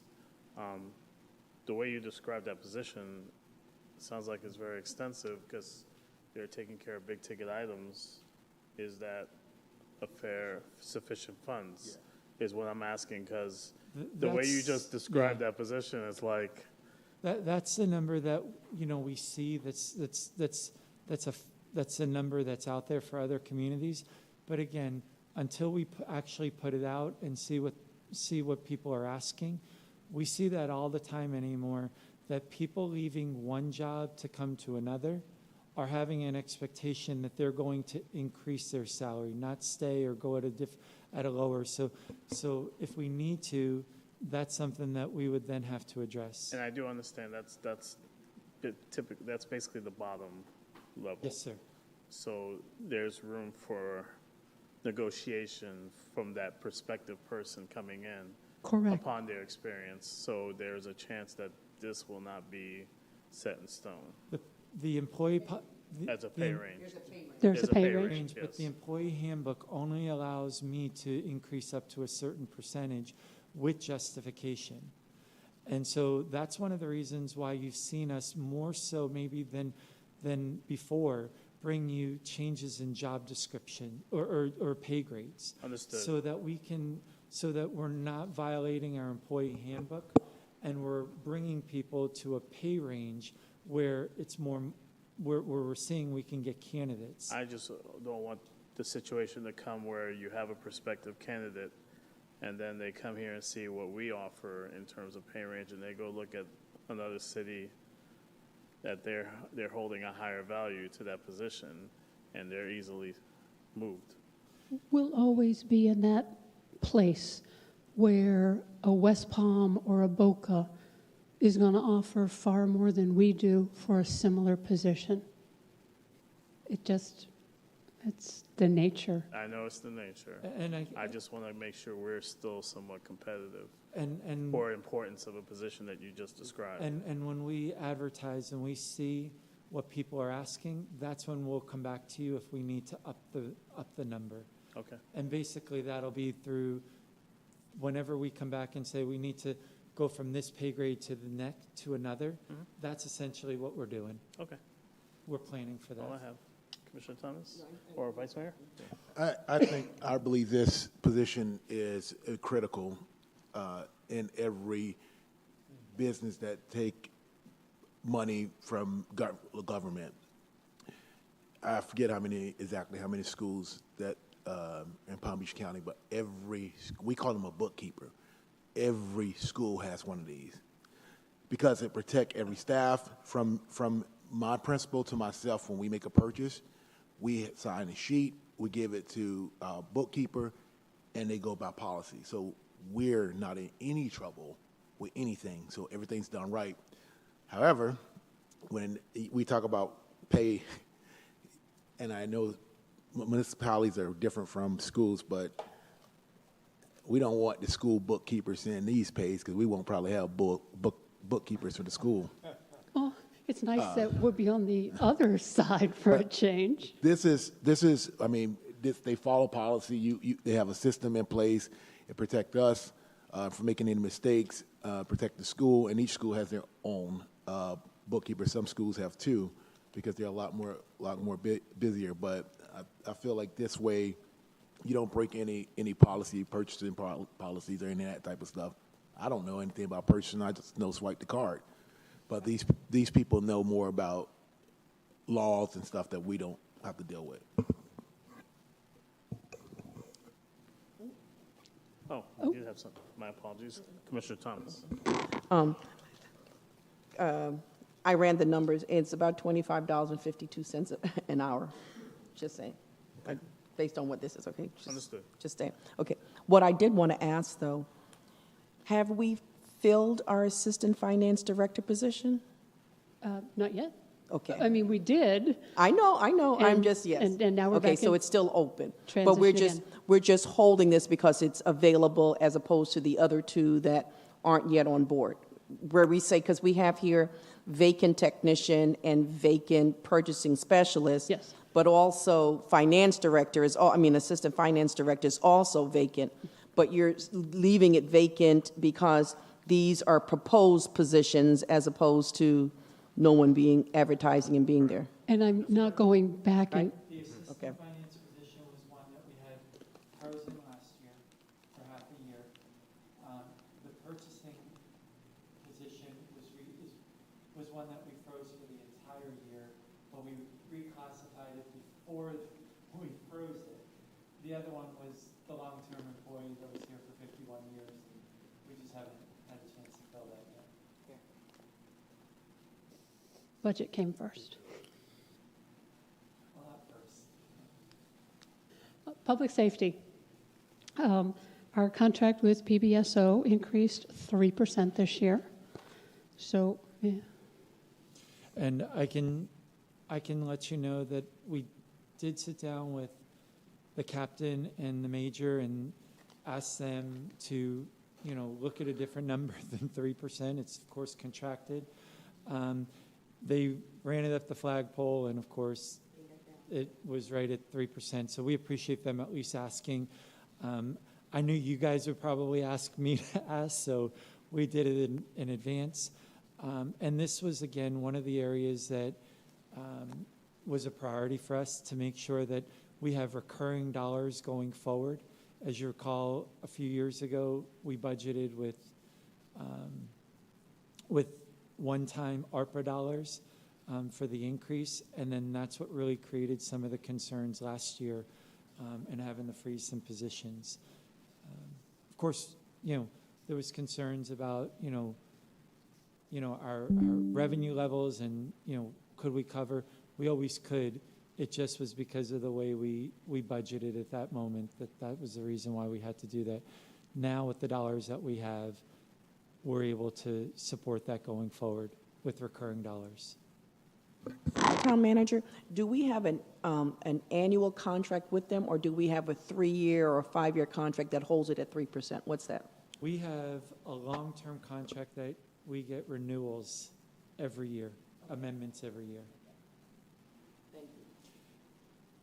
And also with the CRA, then they have, their contract for the additional hours. And we'll talk about that. And there's data now for those hours at the CRA that we'll show you as well. They've been very productive. And in your weekly updates, you're able to see that production with the community aid, the service aid in different areas through this.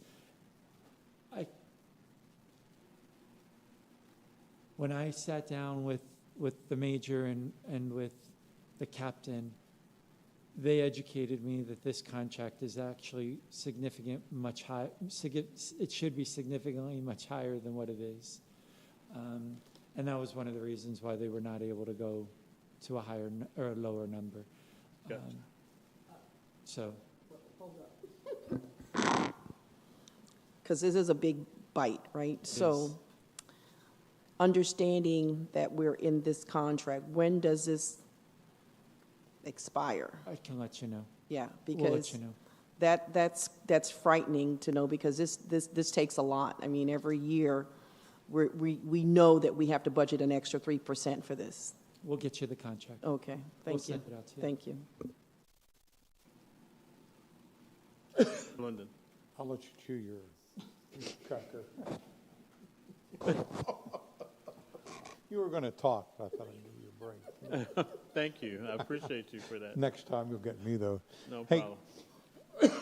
There's no license plate reader in any of this. Is it included Yes. somewhere where I don't see it? It's included in the cost. I think it's Well- it's a part of that not a gunshot line protection. item. It's included in the cost to a degree.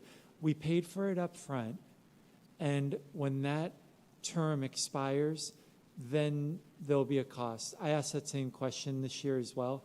The gunshot, the spot shotter, we now pay for that. The sheriff bills us rather than us having a separate contract. So it's two different issues, two different costs. We're just not paying for the license plate reader at this time because it's already been pre-funded or prepaid. Okay. Because that's I had to under, learn all this myself too, so that's under tremendous scrutiny. I've And there'll be seen a some of number of lawsuits on that. So since we're not paying as a line item, we don't have to worry about anything then. that. Not yet. All right. I noticed that the gunshot detection system went down. So it didn't really. What happened was we ran into a procurement problem, and our renewals were in April. And we worked with the sheriff's office to negotiate a way to resolve the purchasing issue. So in Prorated cost. 1 year, we only paid a portion. Yeah. We budgeted extra money because we got caught up this year, and now we'll move back to the other spot. The other piece is with the license plate reader, Paul had done a very thorough inventory of all the data costs relating to the cameras that are up there and was able to reduce duplications and take away charges for cameras that no longer worked or were no longer needed. So we went from, I think, $689 a month down to just under $200 a month. And this is where we spent a lot of time, even though it didn't seem like significant numbers, there were significant numbers that we spent significant time on too, but we really wanted to know what these numbers were and why we're spending them. And if we don't need to spend them, why are we doing it? As an example, what Barbara's talking about, another example is, do we need, wireless internet for all of our tablets when we're paying for a phone and we can have a hotspot tied to our tablet? Saves about $1,000 a unit.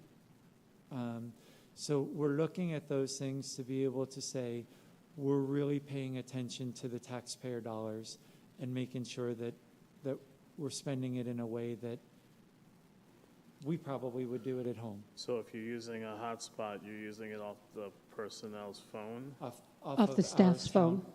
Town-issued phone, right? But in this case, this would be, So for me, because I don't have a town phone right now, it would end up being off my personal phone, but there are multiple staff that have a town phone, and they will, you're just adding that feature to it. That's Yeah. right. that's it. Okay. And right now, we're paying a stipend of about $60 a month. Of course, cell phones are a lot cheaper. Plus, we can preserve public records, texts and Yeah. emails, and takes that stuff off of someone's personal phone that we've done, and we'll have that savings as well. No, I So there's understand a that. number of areas like that we've really focused on. Yeah, we've done the same thing. We use now Microsoft Teams across all the organization. Microsoft Teams has taken over as the record keeper of all conversation and communication. Commissioner Linden. Thank you. We own the building. Why are we paying $1,380 for garbage pickup? I'll let Jamie Yep. answer. But I believe it's because we do have to pay the tipping, the tipping fees at the landfill, but I'll let Jamie answer it. Good afternoon, Commissioner Jamie Morales, Public Works. Just like their general funds charges us indirect costs for services that they provide the enterprise has to charge the other entities for services provided, just like the town manager just said, for tip and fees. So those have to be paid by the institution based on the usage of them. So we charge to pick up trash and garbage here? That's correct, Commissioner, to all facilities. So just the same way that the enterprise pays the general fund for services rendered, like say town manager, finance, legal, as an indirect cost, well then the charges as well applies and vice versa for services that the enterprise provides to the different entities, whether it is the general fund or marina or other facilities.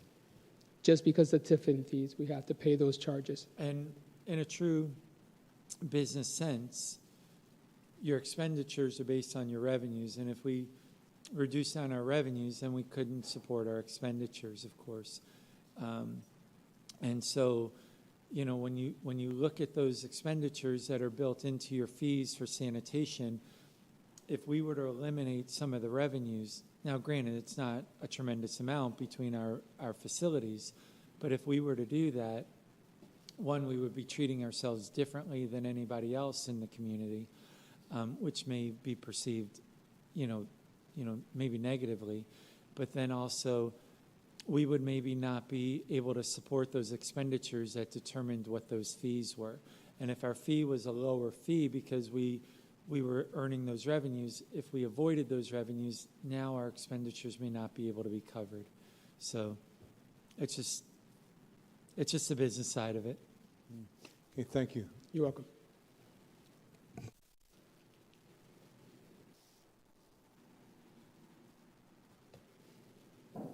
Any other questions on public safety? Nope. Emergency management. In this department, we maintain a small supply, and our contract with our outside provider who assists us in submitting and recovering costs related to hurricanes or other disasters.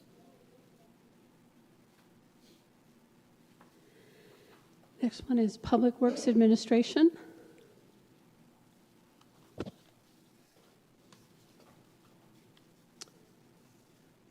Again, in public Works, there's an operations manager is considered an assistant department head, and his costs have been moved into the executive salary lines. For operating expenditures, remember, we've taken any software that is used by that department and moved that into Paul's budget. Consequently, we have reduced operating expenses. One of the other things we did with Public Works Administration is we asked them to look at the small stuff, the copy paper, the office supplies, some of their operating supplies, and if it's being used by streets and roads or sanitation or stormwater, that they budget their portion and not just have it all sit in admin. And we were lowering costs that way. What that does is it reduces down our general fund burden. We're limited on our revenues. And so if we're continuously putting it onto the general fund just because it's always maybe done that way, then we're putting that pressure onto our ad valorem number. And so we're trying to remove some of that pressure and give us some flexibility so that if something does come up in the general fund, again, we don't have the opportunity to raise revenues that much in general fund. So relieving ourselves of expenditures, especially long-term expenditures, just because we budgeted that way, you know, it's not just in this department, we've found this in a number of areas where we've been able to relieve that pressure, maybe not a lot, but a little bit. And every little bit helps when our costs go up on the general fund side. Any questions? Commissioner Thomas? Yes. Public Works Administration only. So we'll get to grounds and facilities.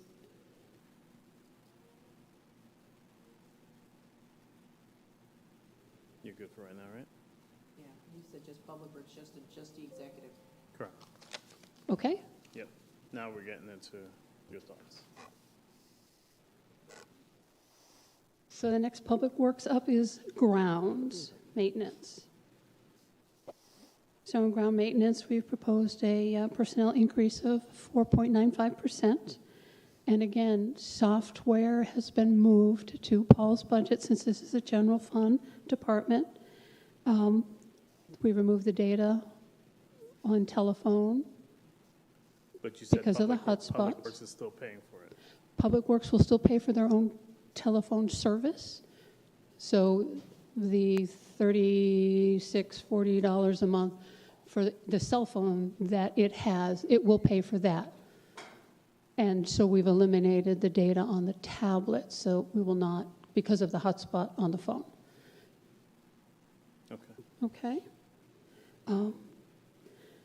And we're looking to review various contracts and agreements to see if we can work toward lowering some costs, making sure that if a contract is going to expire but it has the ability to renew, should we renew? Or should we go back and look and see if we can continue to reduce other costs? Any specific questions about grounds? Actually, just a quick question on the merit side. That's up to 3%, correct? On the merit for any of the positions? On the merit side, it's up to, correct. Okay. Depends upon the result of the evaluation, because there is a scale.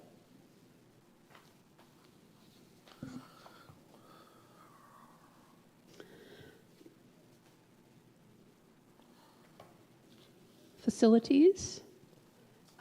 These are the people who make sure all of our buildings are in good working order. Did you have a question, Commissioner Thomas? She had a question Go. before you go further. Town manager, how are our public works paid when they do after hours, like for our sunset celebration? You know, things, and and say this past weekend we had the back to school extravaganza, and all of those activities that's outside of the normal, 40 hours, I guess. It's overtime. It's paid at overtime per our policy. It is in Rianiti's budget. It is not in the grounds budget. Sometimes we have an occasional sanitation driver who will work at these events. So again, sanitation cannot pay that overtime. Do that so that you have a full understanding of what that event costs. Okay. So it's not in here, because I kept looking at it and I'm like thinking, okay. That's a part of her budget as it relates to personnel and the event. Because they're in that department, so, in my mind. You see them often. Right, because they are in that department, but because they're doing the other department's work, then it comes underneath the other department's. Correct. She's essentially paid. Okay. And again, we could do time and a half, off, but it's, a lot of times people want the money. Well, of course. We live in Palm federal. Beach County, absolutely. And it is their choice. Yeah, and inflation is killing us. The, cost of living has gone up, but it's not consistent with inflation.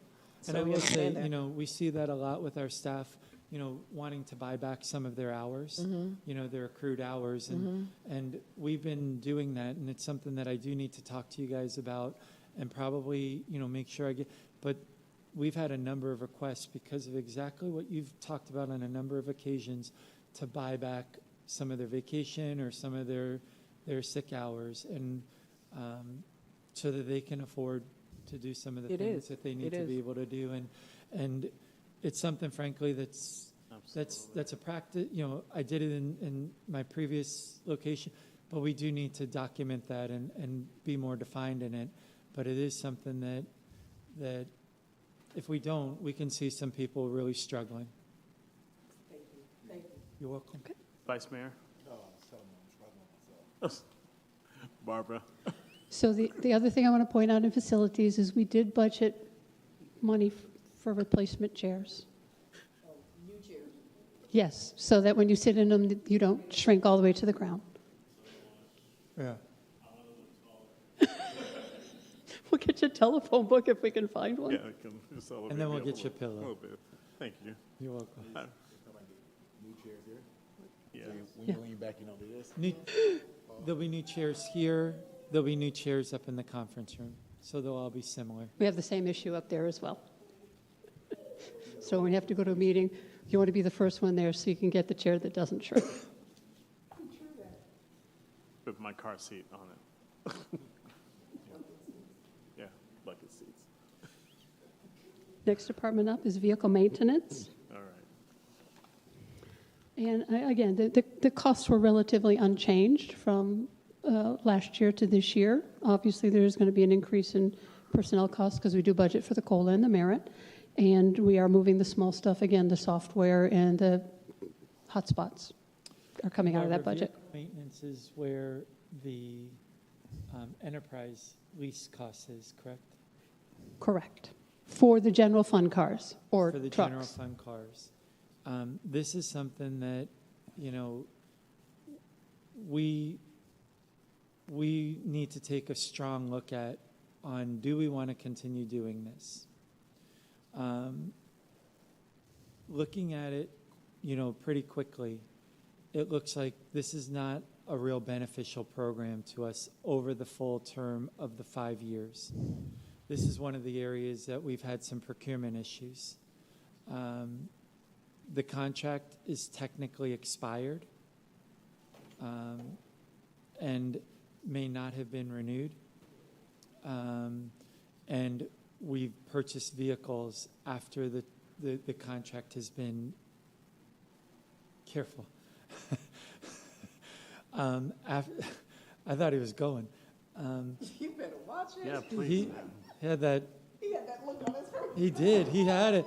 And He did. you had the wall behind you, though. Make sure But- you check but- the health insurance. But this is an area and life where, insurance. where, you know, we may be beneficial.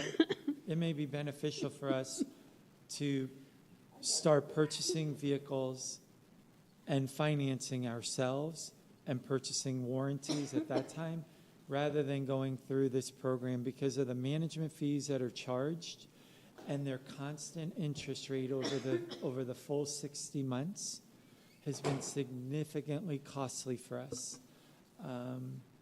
So there are a number of issues that, you know, I know I've talked to you guys about. Yeah. And I know that there's significant concern with this contract alone.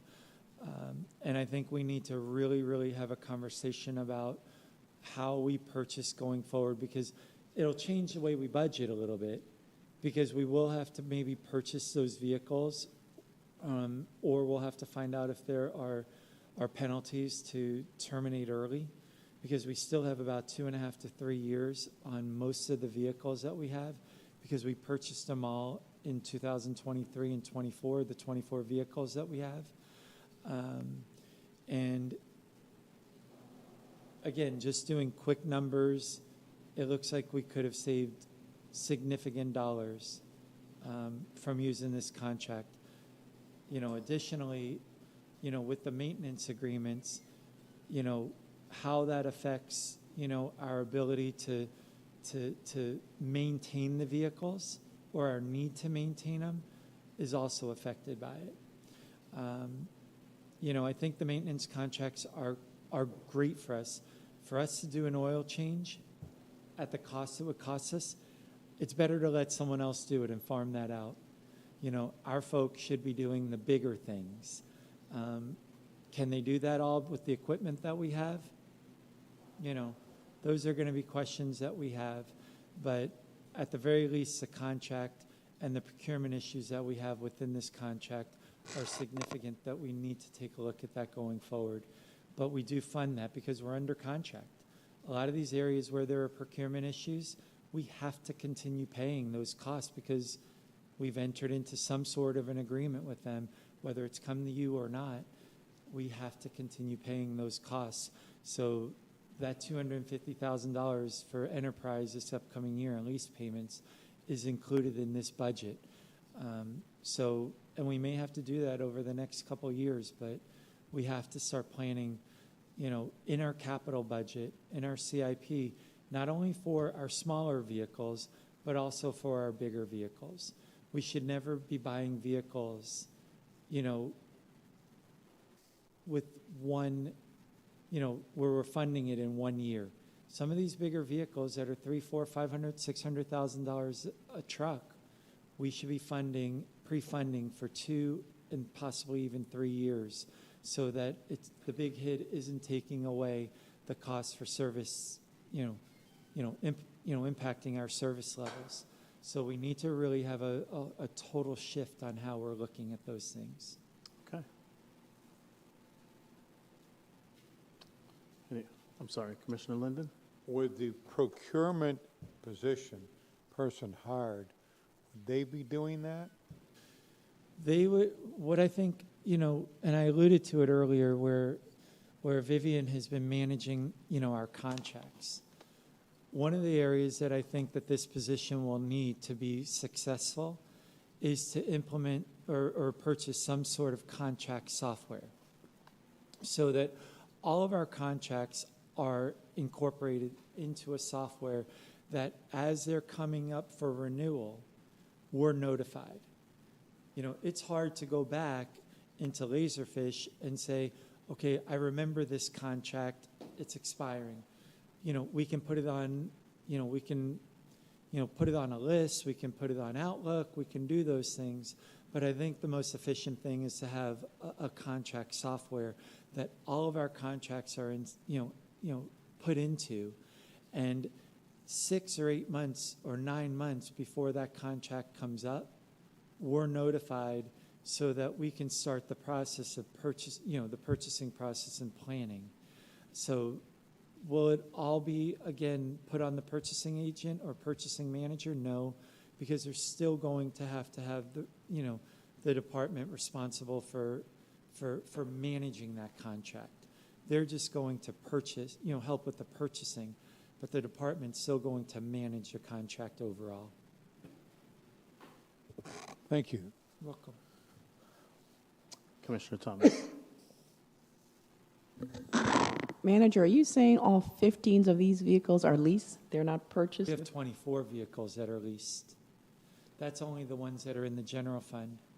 Yes. And the contract, as I mentioned when you stepped out, the contract for that has expired. And we purchased those after the contract was expired. What happens to, for example, piggyback? Because a lot of this too we get through piggyback governmental contracts that we follow with other municipalities or governmental agencies. And as long as we piggyback, when we piggyback, we're just saying that the competitive selection side was valid.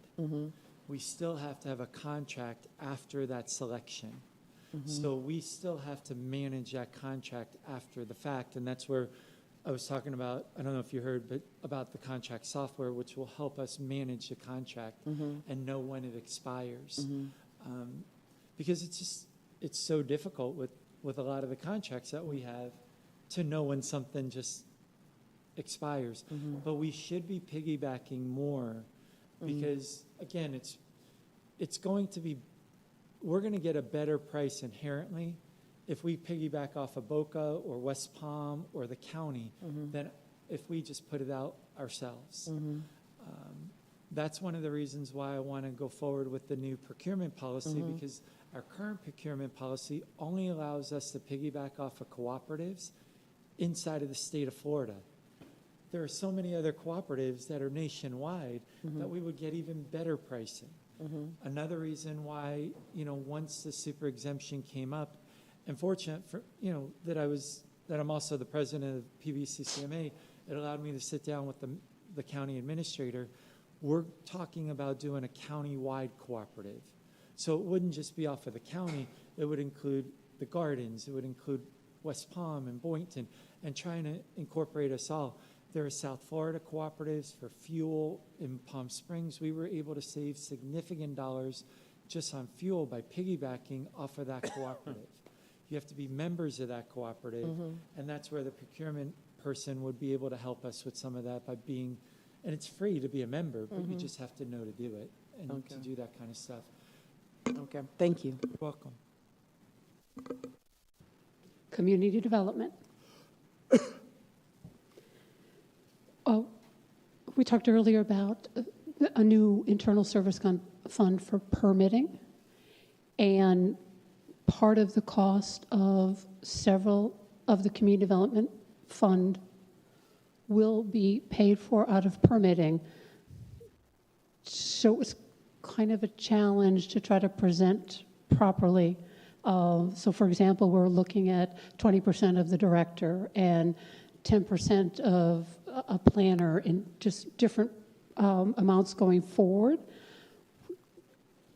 The biggest expenditure that we're moving out of the operating expenditures is going to be the contract for building official services. When we get to the permitting internal service fund, you will see we've budgeted a personnel to try to fill that as one particular option to move away from a contract and allow us to keep more money. So we tried to do it almost like two different budgets. We tried to give you an understanding of what it would cost with a building official that we had, on site, and then also the contracted. I'll let you know. Well, we had a conversation with North Palm Beach. I think it was very productive, Nadia. I think they have the availability to help us with some of the services. Maybe not plans review because they have a lot going on as well, but maybe on their building service side and their inspection side, right? Am I correct on that? Okay. Where we may still have to use a contracted service. This is one of the areas that has become so difficult to fill. It's almost like a unicorn type position. So if we can do some of our cost with another community, or if we can even hire someone part-time, that will save part of that 70%. And that will be a significant savings for us, especially as we develop more and we see more happening, we save more and it's able, but again, remember, all those dollars with the building services, building inspections, building official services have to stay within building and cover building costs. If we have expenditures that are less than revenues, we either have to give it back or we can use it for business development programs, like helping to do business plans, training, things like that we should be doing, and it'd be great to be able to do. So if we are able to save some of those dollars, after we're able to pay for our technology costs, after we're able to pay for the costs that Nadia puts into the build, prorating those costs, it allows us now to then give back into the community and grow our business community and support them. We haven't been able to get there yet, but that's where we'd like to be at some point. Okay. I appreciate Nadia looking at all the different ways. She's worked with different contracted companies that we can maybe piggyback off of. And so we're looking at every option possible to try and reduce down those costs. We have tried with our current company, and they've essentially said they are not willing to reduce down from the 70% number. Am I correct, Nadia? Am I missing anything? Okay. I will tell you, in this budget, you'll see that the mobility plan and impact fee number, Nadia has had a review of the RFQ documents that have come in. Of course, through the RFQ process, through CCNA under state law, and it's a competitive something negotiations act, you're not allowed to ask for pricing when you do that. You can only ask what their experience is and what their qualifications are. From there, then that will be brought to you. When we then ask them to, with the scope of what we want to do, they then will give us a price. Nadia, from what she's seeing out in the marketplace and what she's seeing some of these companies charging, we're probably going to be at a higher number than what we budgeted in current year. So her request is to up that so that we can be ready for it. Be real in our numbers so that we can move forward with that. Because the longer we wait on the mobility side and on the impact fee side, as development comes in, that's put on the backs of our current residents rather than on on the development. So she's been working hard at that, and I appreciate that. But it is going to cost more money than we had budgeted. We're expecting. If not, it'll go back into our reserves. Any questions on this? Commissioner Linden? Oh, Commissioner Thomas? I'm looking at the salaries and personnel.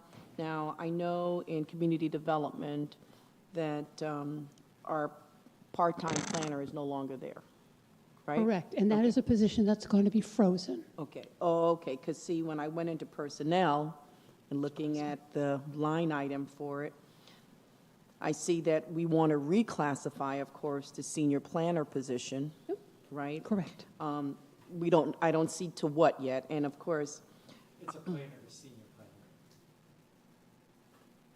planner. okay, because the only thing that was struck through was the planner PT, which to me meant part-time, right? Correct. And we were at, I think, somewhere between 23 and 37, you know, during those 3 years. But I don't know where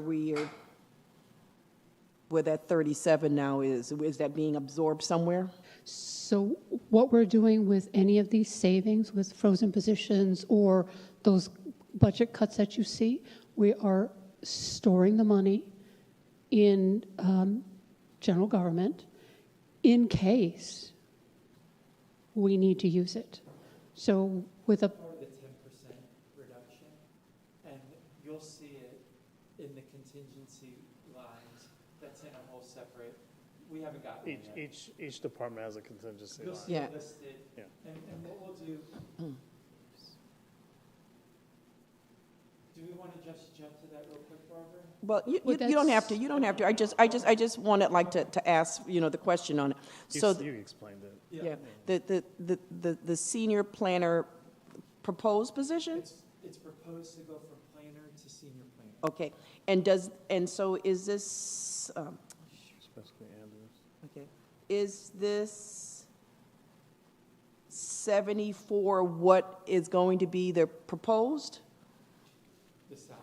Yeah, yes, but, sorry, a portion of that salary is showing up in the permitting fund as well. So you'd end up having to look at both and add them together. okay. And this is with the increase? This Yes. 74 is with the increase as a senior planner? And I think that's at 80% of a person. So in that, I see 80%, the status of being 80%, yeah. in that, in the list of documents, there is one that's called personnel listing. And it's really internal, but it'll show every staff person at their 100%. And then we're using formulas to split it up. So you could look at that one and see the full salary cost and the full benefit cost. That's what I'm somewhat like looking at, and when I see this notice proposed for the reclassification, I wanted like to understand that that's from the planner to the senior planner position and what's being proposed. Okay, thank you. Commissioner Linden? Thank you. Under contractual services, we've got over $200,000 in consultant fees. We got mobile plan update for 50, impact fee for 60, and then when I go to the next tab, third-party professional review services for 100,000. I'm not real big on consultants. The third-party review, that is the company, well, that, So- I'm going to have, no, no. let's have Nadia come up and So, yeah, but going back to the professional services, that was where I was mentioning that the mobility fee on the next page. and the impact fees, right now, when a new development happens and we need a new park, or we need to expand the library, or a road, needs to be, is impacted. Currently, that new development is not paying impact fees to help support those impacts or changing or improving those impacts, those negative impacts, because there's more people needing that. We proposed in the current year budget to create fees called impact fees to help the developer pay for those costs rather than putting them on the backs of our current residents. So to do that, you have to have a study that's done to justify it. Otherwise, legally, we can't do it. We can't charge it. So Nadia has found through her time going out to bid for this that the prices are probably going to be higher. The mobility fee, if you remember, we have a mobility fee where the county has a transportation impact fee. All those county transportation impact fees appear to be possibly going somewhere else other than to benefiting Lake Park. By us creating a mobility fee that incorporates the county roads, we can now keep those dollars here in Lake Park and improve those county roads with those dollars rather than waiting for the county to do it. But to do that, we have to update our current mobility fee and mobility plan. And again, Nadia has found that we're probably not going to have enough money to do that. So that's why we have to do that. Otherwise, we won't continue to be able to have those dollars, and we'll have to ask the county to fund these projects, whereas if we can do it, if we can hold on to those dollars, we can essentially do the projects or incorporate it into our project. So it allows us to help control some of those dollars. And that's all allowed by state law now. So, but Nadia. Yes, and thank you. And I can elaborate on the 100,000 that Commissioner Linden you mentioned in the contractual professional services cost recovery account. This is essentially a pass-through account. We have the same number showing on the revenue side. A good example to provide for this is if we have a site plan application that requires landscape architecture review, engineering review, we do not have those services in-house. Essentially, the applicant pays for all of those costs, but we do need to show it on the expenditure side as well as on the revenue side. They both balance out at the end of the year, and they are not a direct cost that we absorb. It's a cost that the applicant absorbs. So it's just a placeholder? Correct. Yeah, so it could be 70,000 that we receive in revenue. That number will only be 70. If it's 500,000, you can expect that we've received $500,000 in revenue to cover it. Yes. It's just an in and an out. Thank you. Answered You're it, welcome. yeah. Yeah. All right. Any other community development related questions? Oh. Really? Okay. You silenced her. Oh. Okay. All good. Special events recreation. Now, guys, this is one that, you know, I'd like for you guys, we could talk about it now, but please go back and look at it. There are some areas that you guys may want us to go back and look at. I think Reuniti looked, of course, our events are second to none here, right? And Reuniti looked at some areas where we could reduce, for example, at the Sunset Celebrations, do we need to have a contract for bathrooms? We have bathrooms. If we do that, there's a significant savings that could be made. Many of the projects or funding areas, that were cut out of this last year are not, they haven't been brought back. But there are some other areas that we would like for you to look at. And make sure that this is where you guys want to go, because again, the event side really is a big face of who we are. It sells a lot about our community. And so I just want to make sure that going forward that it's what you want. And I don't know, is Reuniti here? We did add downtown events that are funded in Reunity's budget. There are some costs to it. You won't see that all the costs are here in the general fund, because the CRA is able to cover some of the costs to those events to drive traffic and activate the downtown, which I appreciate Reunity and Leanna and Renee working together. But there are a couple of areas that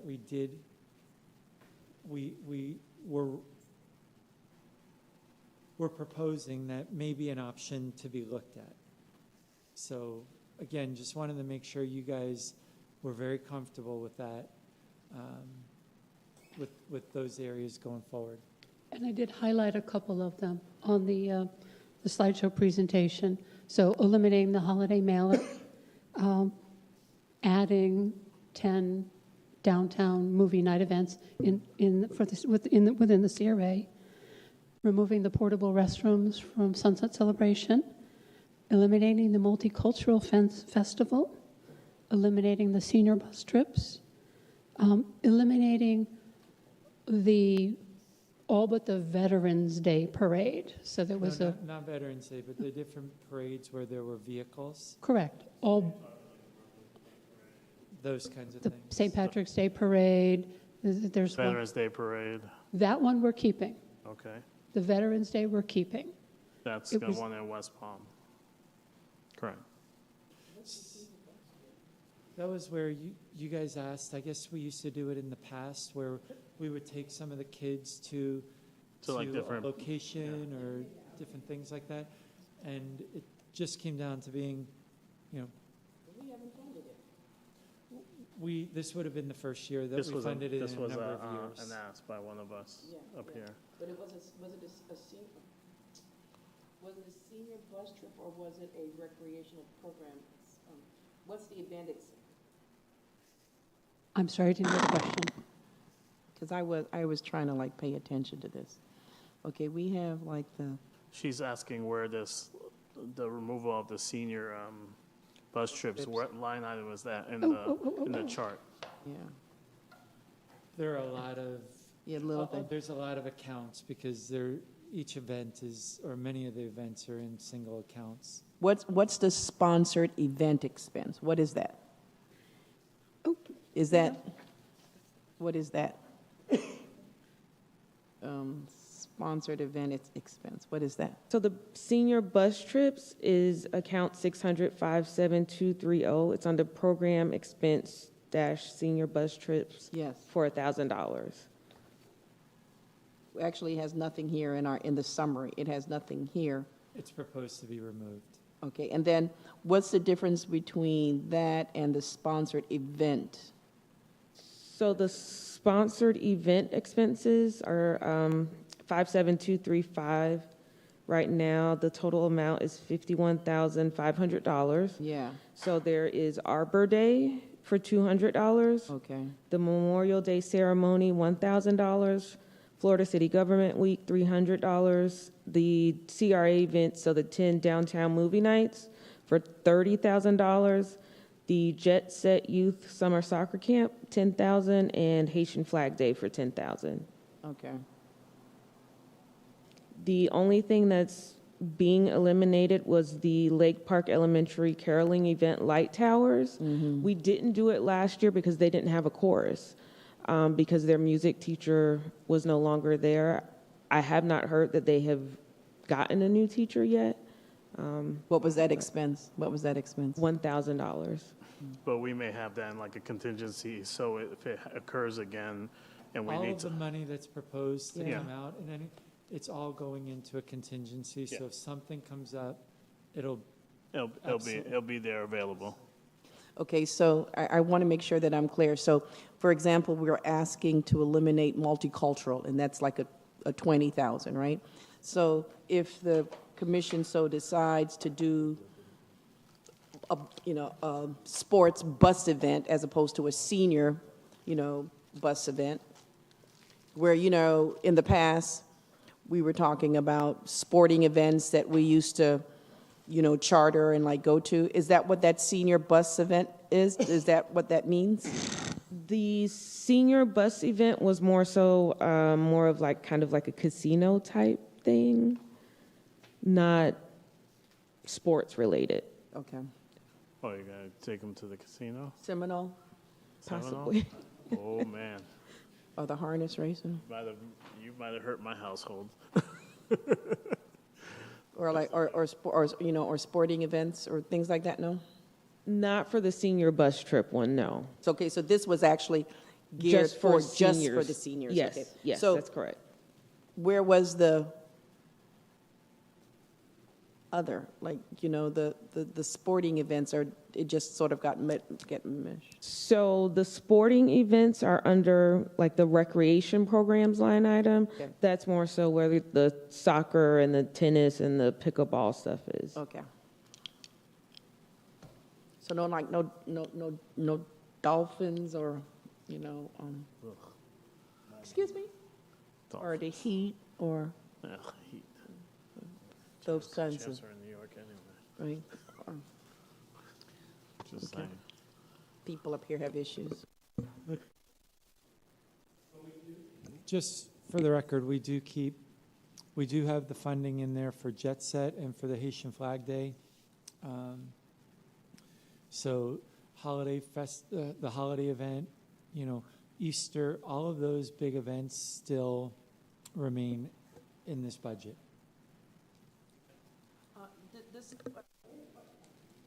To the, I thought I saw it, and I giggled a little bit on that one. But it only showed up once. Oh, my goodness, where is it? It was the Santa sleigh ride or something like that? Santa's Magic Sleigh Ride, that had been eliminated in the past. So it Yeah, we didn't didn't. come back. Huh? So it just did not come back. I know, it was that one year where, right? The Santa sleigh ride.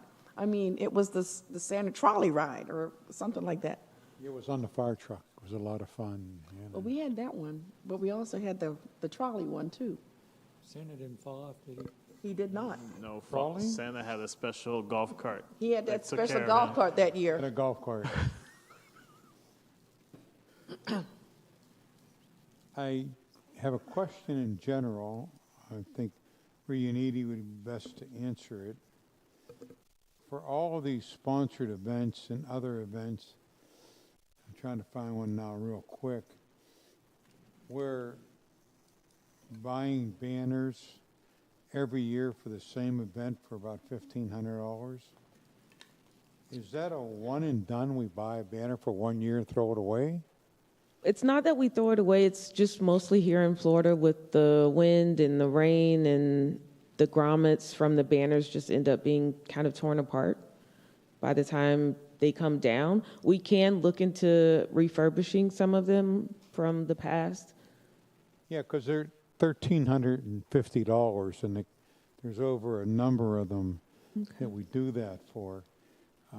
That's a lot of money just to go ahead and throw away, if you would. We already talked about the restrooms.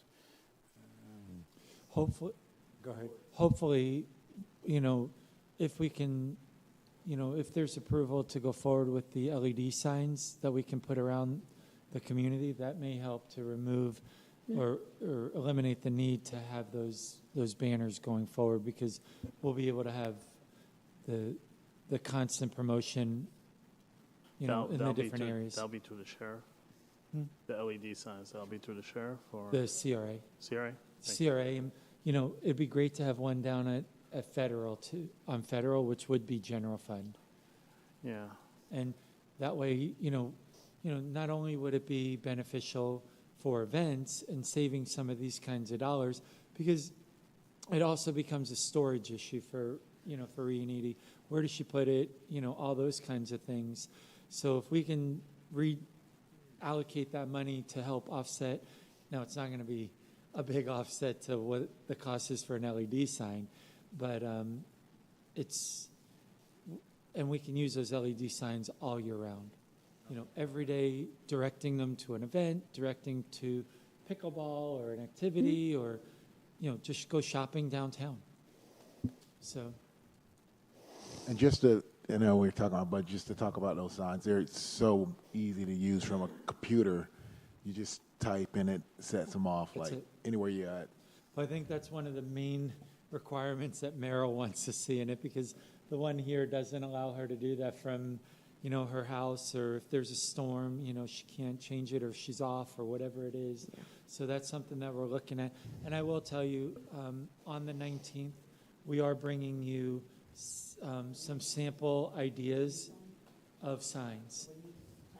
Well, for the CRA, and yes. Yeah, it is. So we're looking at something that's creative. So Leanna and Renee have a whole plan to show you guys some of that on the CRA meeting on the 19th. So, that could actually be relocated. this one? Yeah. Yeah, get a bigger sign, and then the sign that we have could be relocated to another, Absolutely. whether it's like in Kelsey Park or something We like could that. use one actually on Flagler. You know? Flagler's a big thoroughfare Yeah. that people drive through. I could use a sign there for people to see. Just have to make sure we have, electric and the different things. But I think we need, again, looking at it differently instead of, but there is, You're gonna reuse. No, I was gonna say, where's she going, Reuniti? She went to sit down. But, I want to say, Commissioner Linden, I agree regarding those banners. I've seen a few of them where it says the same thing. The only thing on it is like the date that's changed, And maybe if we just had, and I'm not that it really bothers me, but like, for example, this past week where we had back to school extravaganza, we've been having that. But the only thing that's really has changed on really is like the date, right? Right. Yeah, so I concur. I concur. And I believe I actually have had some conversations like that with Reuniti, with some of the events that we have had, if there was a way that we can be, if it could be a readable, or just, Right. tape Yeah, over. it's- No, it is, like, or either tape over where we can just Velcro those areas. Yeah, I did. So, Something like the Velcro, yeah, Yeah. right over that. Yeah, so you're right. It's something. We could look, because that's a lot of money when you start adding it up, it really is. Again, under the promo for the tree lighting, we're going to give away 10 trees. And that used to be sponsored by one of the businesses under tree lighting. Approximately 10 trees to give away. Have we looked into other companies businesses picking up the cost on that? Yes, we do get lots of sponsors for that event. The total amount that you see is definitely not what I end up spending because the sponsored dollars are not there. We've not, I won't say that we've gotten one particular business to pick up that total amount. We've gotten smaller incremented, I guess, dollars from several businesses. Well, being there, there's a lot of excitement when somebody wins that tree. Getting it to where they're going and transporting it may be different, but at first I really like that idea because some of our people in town can't afford that tree. And so I just didn't know if we had other sponsors for that, that's all. Okay. We do. Does that tree company that's on 10th there where Ceviche is, do they support the event? Yes, that's usually where we get them from. He gives them to us at a discounted rate. Okay. So he helps us yeah. in that aspect, okay. $130 a tree. I haven't bought a real or a live tree. I don't know if that's a good price, bad price, or what, It's regular, it's somewhat regular. All right. About $130? That's what 10 trees at 13. Yeah, it is. Is that a good price? That's a Yeah. normal 6. That's about right. That's about a good Okay. 6, That's yeah. a I didn't 6-7 know. foot That's tree. Yeah, that's All about right. right. Hey, under characters, $600, Mrs. Claus and Buddy the Elf. Mm-hmm. Okay. I had sent an email earlier in the year, copied the town manager on it. Of course, Santa Claus comes at no cost. He never will. Yeah. and it's a great, great event. But I work with Joanne as Mrs. Claus, and that was in that email, and I still have it. Buddy the Elf, I didn't know what he did last year because I was preoccupied with the kids, but I'd be opposed to hiring a character when Santa Claus brings one with him. In other words, we don't need a Mrs. Claus if she's coming with me. And again, it'd be our decision on what you want to do with Buddy the Elf. So That means you're going to have to sing now. what's that? You're going to have to sing Mrs. Claus sung last year. Well, that's not going to work. Yeah, and they'd run out from the singing, but we'll let that go. You know? So if we can't do that with her, then I will not be Santa this year. That's simple. Guess I'm up.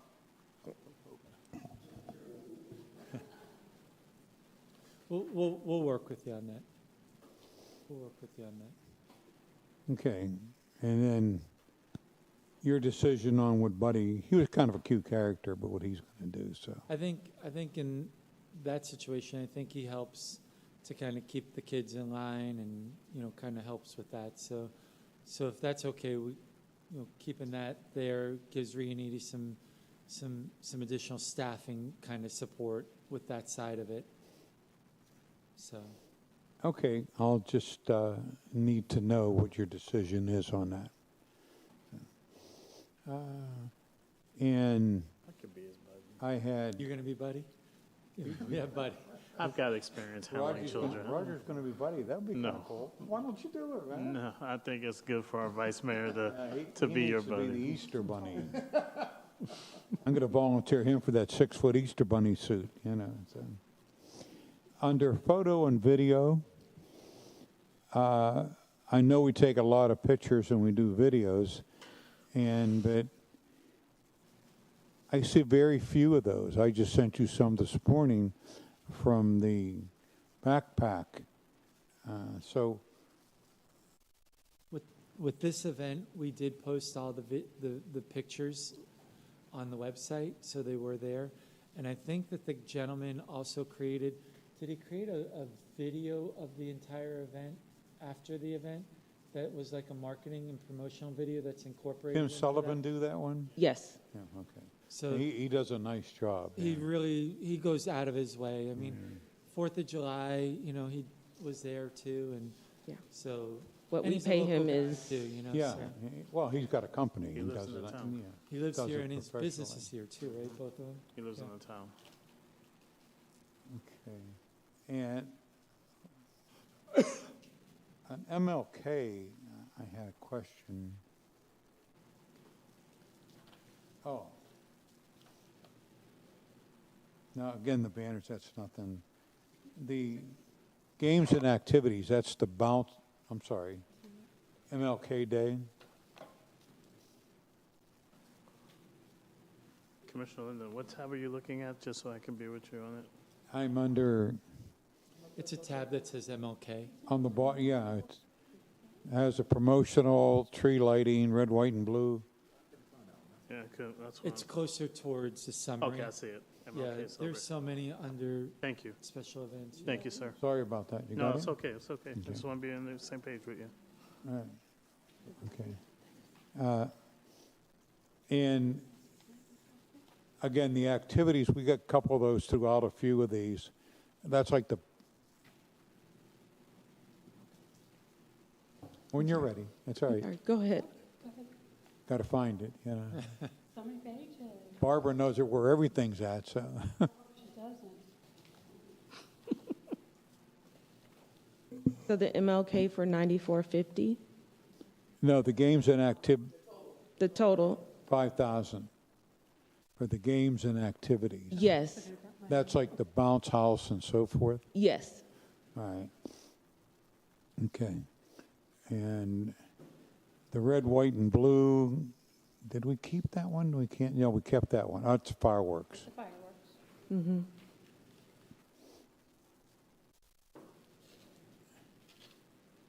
All right, Sunset Celebration, I noticed we scratched.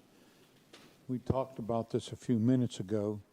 The portable restrooms for 40 grand. Yeah, I'm sorry those- for, yeah. I appreciate Reunity, coming up with that idea to, let's just use our own restrooms. Just need to make sure that they're readily prepared. Yeah, it includes an attendant to be Yeah. there, which is a significant savings. What does it cost us if we have to cancel one due to inclement weather? It really just depends. So it depends on, like what time, we cancel it. If we cancel it at least before like 1 or 2 o'clock, it definitely saves us on what we pay the band, because they haven't shown up yet. And then for the most part, the stage and sound, it really doesn't save us anything because they are usually already set up by 10 a.m. that morning, and we're usually not making a decision that early in the morning unless something has been made the day before. But it mostly just ends up saving us on the band if they have not already shown up on site, the portable restrooms if they haven't gotten there yet. So it kind of just depends. And of course, we are eliminating the restrooms for the next fiscal year. So. And that's where Sarah, this last one, really was just Johnny on the spot and making sure we still had to pay something, but we didn't have to pay the Right. whole cost.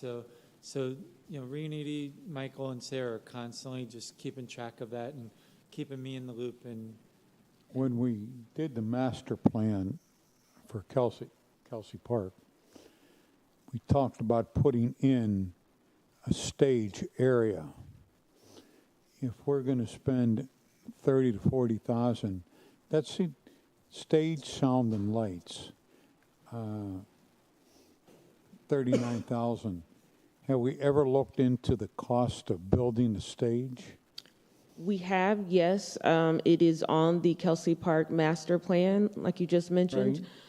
We just haven't really gotten there yet. The instructions for the master plan was basically to do the kids section first, which is what we're still working on. I believe the memorials and plaques are next after the kids section with the adult seating, and then the band shell comes. So we just kind of haven't gotten there yet onto our CIP list.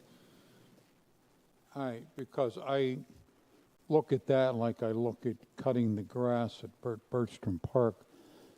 It's $60,000 to do that annually, and if we're paying that kind of money to rent a stage and put it up 10 months, it's a lot of money. Well, don't forget, it's the stage, it's the sound, it's the lighting, it's everything. It's not just the stage. It's all of the sound equipment, the mics, having the sound guy there, all of the extra lighting that we use. So it's the stage, sound, and the lights, not just the stage. Yeah, that's not as bad when you take it to that When you start looking at the whole. the inventory. When you take it to that kind of inventory, Yeah. It looks a whole lot different to me when we look at the, thank you. The sound alone is going to be. But having Very some sort of expensive. amphitheater down the line is something I think we absolutely do need to look at. Oh, yeah, that would be good. Yeah. I like the one Gardens has. I don't know if you remember when we were there for the ceremony they had there. I believe that was 4th of July, Something, yeah. something like that. Yeah. And of course, on this same one is the Easter Bunny for $550. Yeah, I'll take it. Saved the town some money. There you go. We used to have a former commissioner that would be the Easter Bunny. Right. I think you're just the right height, Vice Mayor. I think he's about the right height too. He has an agent at home. She's short, but we the can 8-year-old agent. 8-year-old agent we can work on. We'll negotiate with her. She's tough, no negotiation. Her way or the highway. Yeah, that's actually true. She is tough. Right. And a Veterans Day, which is very near and dear to my heart. Palm Beach County Veterans Day Parade for $1,100 was scratched. Okay. So, but there was no line item or nothing. So that's going to go back into the contingency fund if need be. All right. And if it's something we revisit, it's there. I would love my very first year, 10 years ago, we had a Veterans Day parade down Park Avenue. And it was nice. People came out from all over. And it would be worthwhile, maybe not this year, but next year, bringing that back up. I would be. Yeah, because having been part of the West Palm Beach, takes a lot of work to pull one of those off. And you learn a lot as you go along, so. Go ahead. I really think that does give something, going down Park Avenue, down to downtown something, because I did that one in, I think in West Palm Beach, and it was kind of like down Clematis. Yeah. It was really nice, and I think something that would be good. Yeah, and history goes back to when they had the parade the Dixie Parade. Yeah, the Christmas and Dixie Parade. Yeah, and I got pictures and videos, but I've never been at it. And ended kind of tragically, though, unfortunately. Yeah. But people constantly come up to us at the Historic Society asking about parade. All right. So, any more questions? No, I think I got everything covered. Small. What is this? So I think we'd have library next. Yep.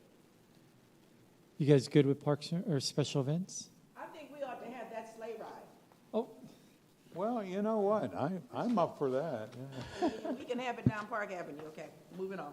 CRA. We'll lean on the CRA. More workshops. You got to worry about those. the library next. Hey, and we're going to keep the decorating, the house decorating. Yes. Correct. Yeah. Right. Yeah, no change to that. Speaking for myself, I don't know about the other commissioners, but one of the hardest things that I had, bar none, was reading some of those house numbers. Yeah, I had a little hard time with that. And I'd go during the day just to make sure I had the right house before I'd go back at night. But it's interesting. So we'll bring that up at a regular commission meeting about lighting. Okay. GPS. It's a good invention. Okay, so moving on to the library. Sure, go ahead, Al. Okay. So in this budget, it is more than last year. We have a proposed personnel increase of 5.85%. We are, of course, decreasing that telephone stipend because of the town cell phone. We've reduced library materials in books and digital pay per user fees. Software, budgeted and contractual services, again, has been moved to information technology. And we've also moved subscriptions that were in contractual services into membership and dues. So you might see it looks like a big increase, but it's not. It's just been moved from someplace else.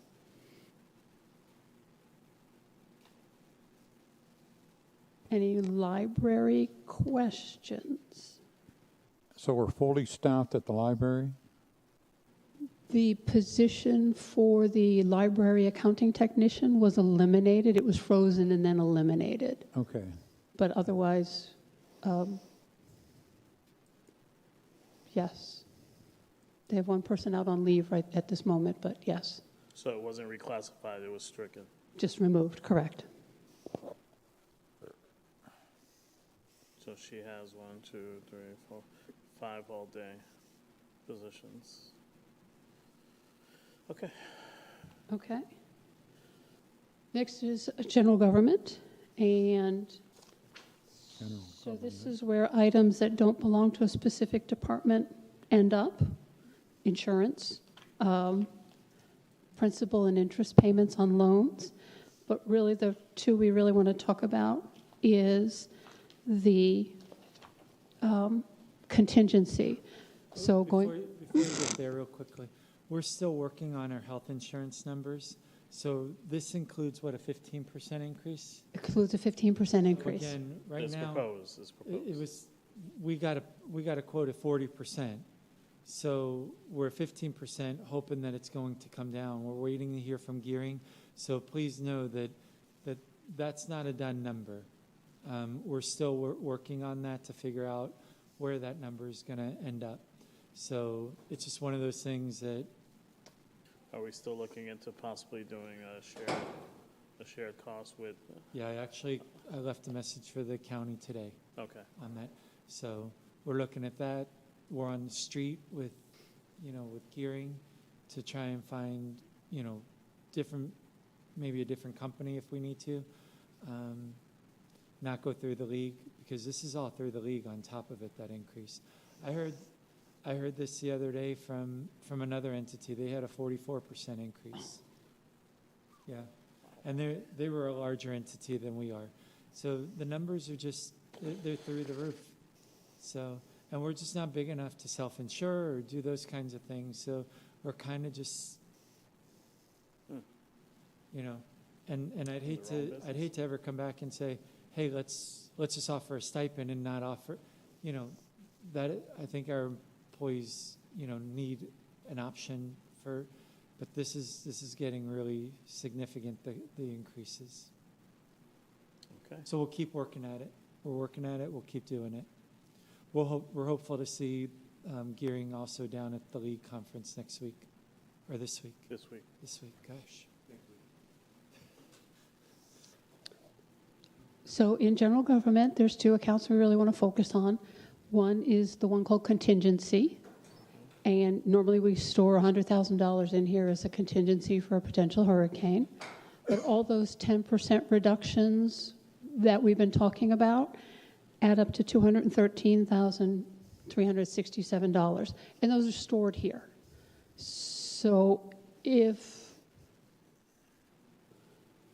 something has to be done, we have some money set aside. Instead of budgeting everything out to the very last dollar and then scrambling when an emergency pops up, we've got some money set aside. Okay. And additionally, just because we had extra money, meaning we got in money from Nautilus, we did not just spend it. So we have stored another $451,737 in a reserve account, which we have no intent to use in this immediate year for emergencies because we've got other savings. So we would like to work on bringing our fund balance back up each year with that money. And especially, if the super exemption goes through, the likelihood of us being able to improve our fund balance or reserve numbers is going to be a lot more limited.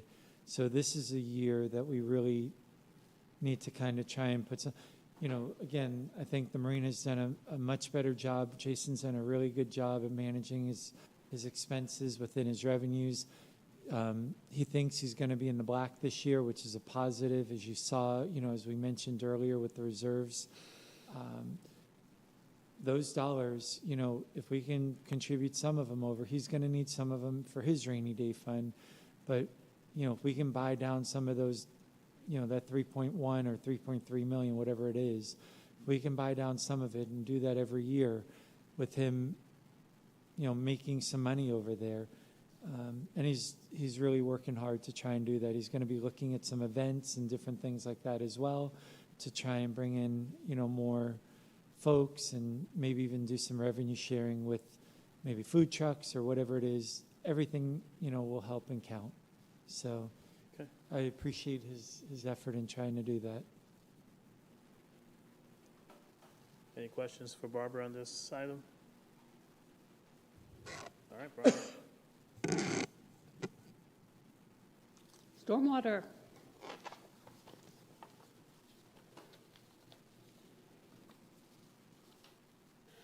One of the things we did this year as well is in the past we had Fund 301, which was special projects, and we ran most of our grants through that one fund, and then at year end we started moving the money if it belonged to typically stormwater.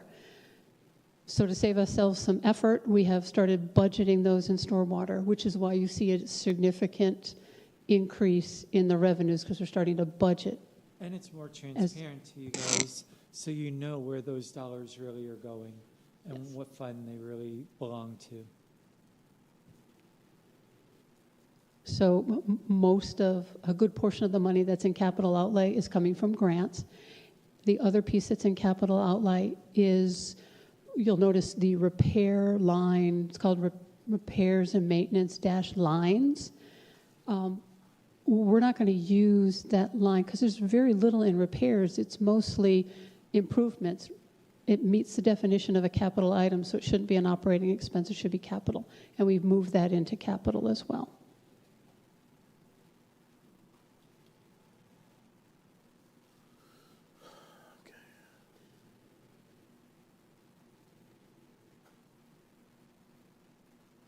Any specific stormwater-related questions?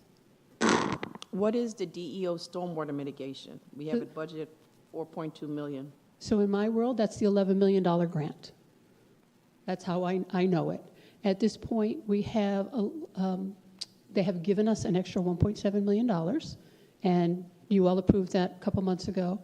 Additionally, there's about $2.4-ish of $2.4 million in the original grant that hasn't been spent. That's going to pay for your 10th Avenue South. That's right now in design. Yeah, the 10th Street corridor. 10th Street, yes. From Park Avenue South to Silver Correct. Beach. And that's fully funded. I think Until we get the construction Design, bid not back. For design. We've got design and hopefully enough construction money. From Okay. Park to Okay. Silver Beach. I think I got the design is yeah. fully funded, but construction is where we're having issues. And we had a meeting. Fingers crossed. We had a meeting last week on that. We had a meeting on last week on that, to where bringing the CRA and Nadia in on the community development side to plan for what future development might need in that area. Sidewalks, pedestrian, furniture and that kind of stuff, and where CRA will fall in to help support some of that, because that's the entranceway into our downtown. It is, it is. And it needs to have a special feel. This shouldn't, what we don't want is just do a project and then have to come back and try and do something later. We want to be planning for it now, so we've asked the engineer to do that. Jamie, you wanted to add to that? Yes, absolutely. Just to add what the town manager just mentioned, on September, I think it's the first week of September, we'll be presenting to Town Commission the conceptual plans that we currently have. Is mostly at a 60% what the agreement states. It's just to give you the overall concept of the corridor, to give the town's direction and input as we move forward, and as an addition to incorporate any amenities that maybe want to add it to the project that will cover, that CRA is intended to cover on the corridor. But we plan to present the entire project, where we are right now, what we have, and get directions from the commissioners. Okay. We do have construction covered within that scope of the project, so we're right now on the design phase, but as we move forward towards the construction, we do expect to have the money within those funds. What's the amount? We have What's the construction? $4.28 million, if So I'm not basically incorrect. what's being quoted here on the... Yes, a 1.7 plus a 2.5. So it's fully funded. Well, up to today, we hope so. We're just have to finalize the designs. We're still in conceptuals. Plus, as time move forward, construction costs. Which of course, then when is it programmed? When is it programmed? We're 60%. We think that we are about 100% construction ready. So when I say construction ready, meaning based on what we have projected for what that's going to cost. So the project should be completed by FY28. For construction? Oh, complete Okay. project. So if we were to start, we're thinking when? So we expect to have design completed by the end of this fiscal year. So then we can actually start like January of 27 is what you're saying? That's correct. Well, I would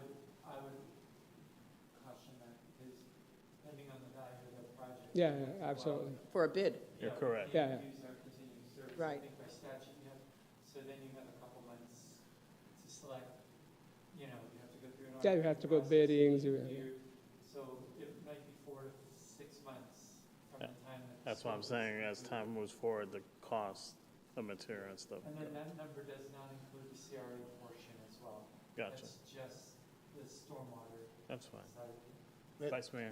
And this is a little bit off subject, but it's kind of on the same thing. You say you're about 60% design. Did a lot change from the presentation from the workshop, or it's still No, it's still similar. Kind of similar. Yeah.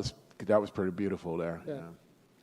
One of the things that we were talking about was how do we work with the industrial side or a lot of the businesses on the west side? How do you get sidewalk in there? How do you because landscaping and curb all of that. cuts. So one of the things that we agreed during the meeting was for John Willie and for someone from planning to reach out, try and reach those property owners, see what they wanted to do, incorporate that in.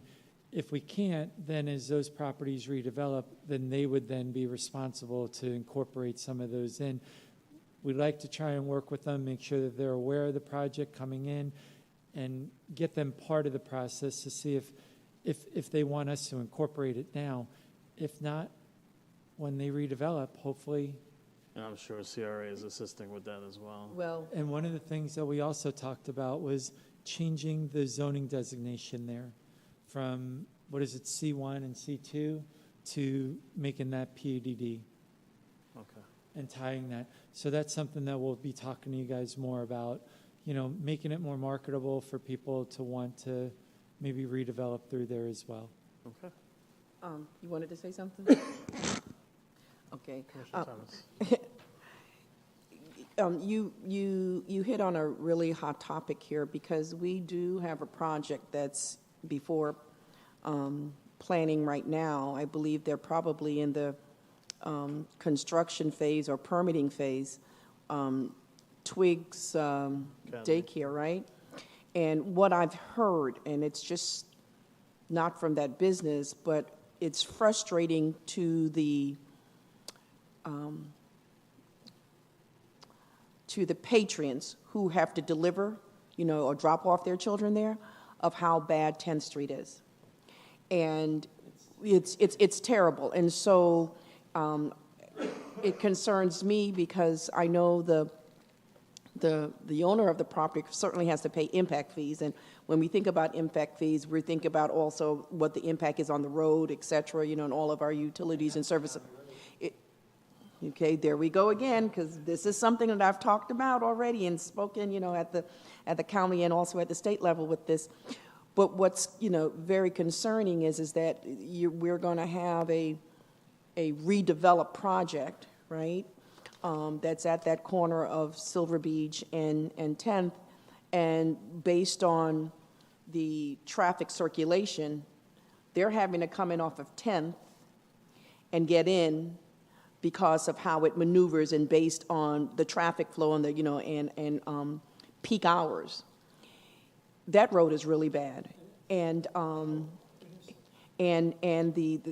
ran into the property owner myself of Twigs, and they were like saying, is there anything that the town can do about that road? Because, you know, in about another year, when everything is like done, and even now with the patrons that are dropping off their children there, it's a complaint, because they're having issues with their vehicle because the road. And I just wanted to be put on record that not only the west side, but all of 10th is an issue. You see that big old pothole by Oceana that I try to dodge every morning?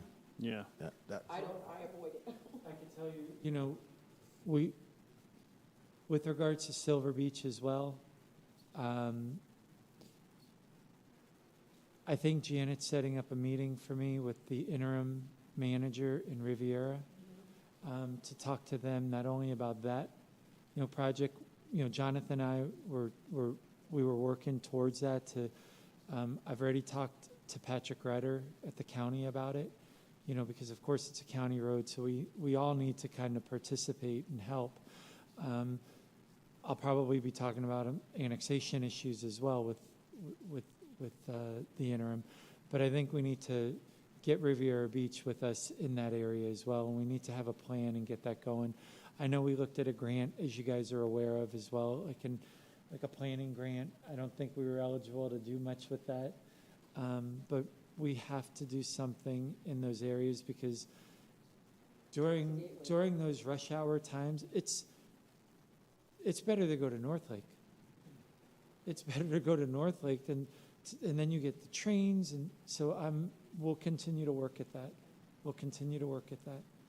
I will say, Manager, that has been a concern. I did speak to, at the time, Commissioner Mac Bernard some time ago in regards to that. I remember, and because, one of the issues is we have the large project that sits all the way to the east, right? And that really becomes a thoroughfare for that, right? And I started looking at potential right-of-way, and it looks as though we have sufficient on both sides, both on the Riviera Beach side and the Lake Park side as far as what we need to do. I'm encouraged in the fact that that's part of our CRA, so that provides the instrument for blight, right?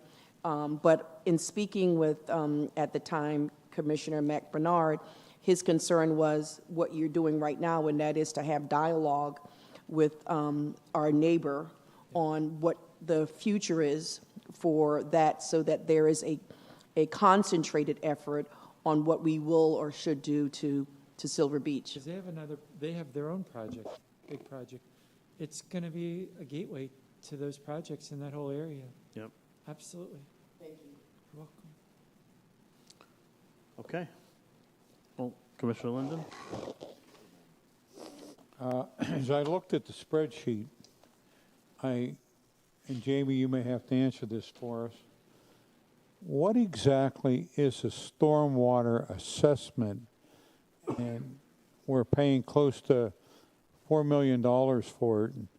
Over the last number of years, we've spent close to $8 million on stormwater assessments. What does that mean? Commissioner, could you direct me where you're seeing those $4 million?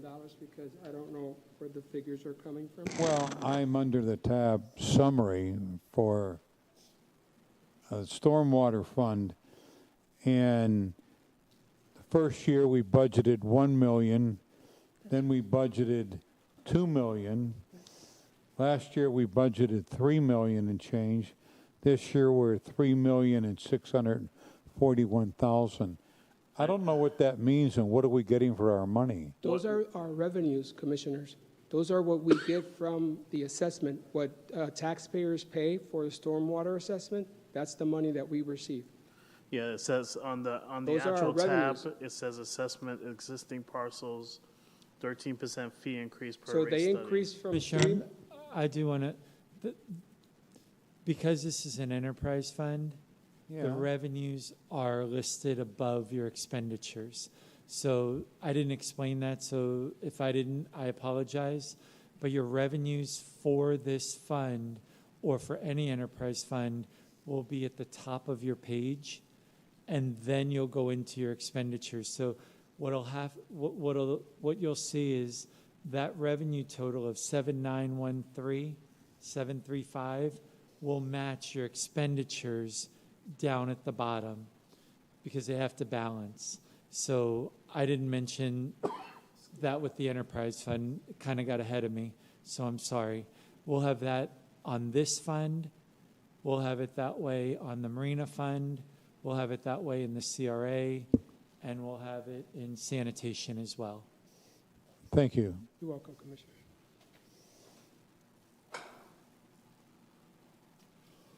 All set? Now to sanitation.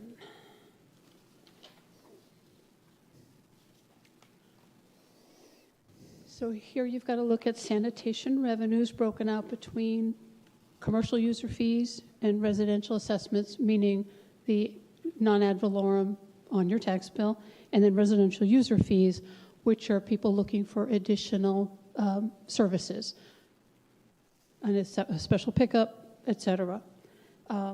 And then miscellaneous, there's a bunch of odds and ends that end up in there for revenues. One of them is interest in their savings account. On the expenditure side, you'll see that we have, excuse me, sorry.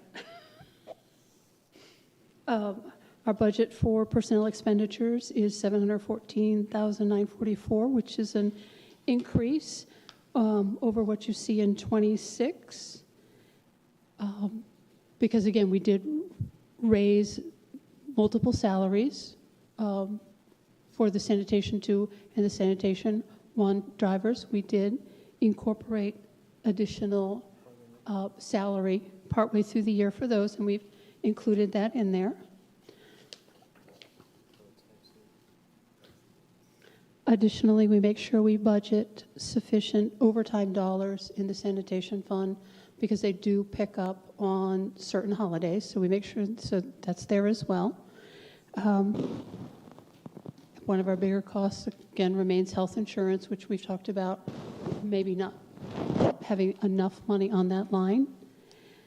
When you move into the operating expenditures, you will see that we've reduced some of the repairs and maintenance and vehicle parts and supplies because we have purchased and are waiting on a third. So we've got one in, second one ready to come, and a third truck that you've approved.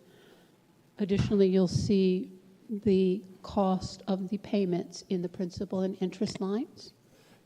Just to clarify, that third truck you guys did approve on June 3rd, I believe. However, the vehicle was not available after the fact. The Nextran has indicated that they may be able to get the vehicle at another vehicle at the same price. We need to verify that it's all, that it's all competitively bid properly. And if so, if there's an additional cost, we'll bring that back to you. If not, you guys have already approved it, and we'll bring the financing back to you.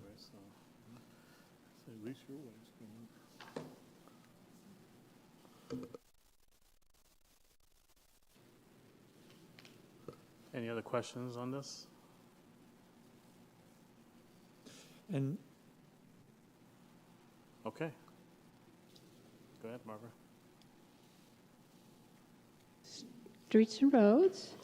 Now, streets and roads is not an enterprise fund. It's an internal service fund.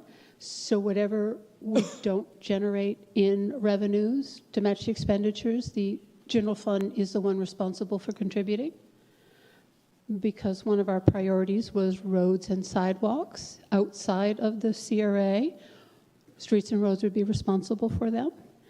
So when you look at the revenues, you can see that revenue looks like it's increased substantially at $991,000, but that third revenue there for $647,000, that's general fund transferring money to streets and roads for the paving and sidewalk projects. And so, as we mentioned early on, one of the priorities is improving our roads and sidewalks. I've heard from, I think, all 5 of you that, since I've been here, that's critical. I know Jamie's presented a plan on it. Again, with the super exemption coming up, I think it's important that we try to, improve our infrastructure as quickly as we can in case we're not able to do it right away or win this exemption until we can figure, the funding out. So we're proposing to do about $600 or $700 out of this fund, which includes general fund dollars, and then another $600 or $700 out of the CRA in the CRA district. So that's where we come up with the total of about 1.3 or 1. And then there's some other dollars that are out there that we're able to combine with. So really, really looking to make that impact and pave and really rebuild and repair some of our sidewalk networks that I think have been maybe not had the best attention in the past. So,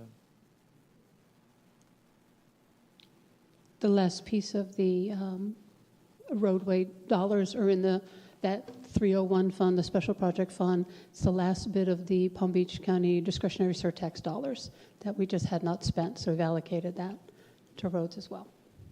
Okay. Okay. Any streets and roads questions?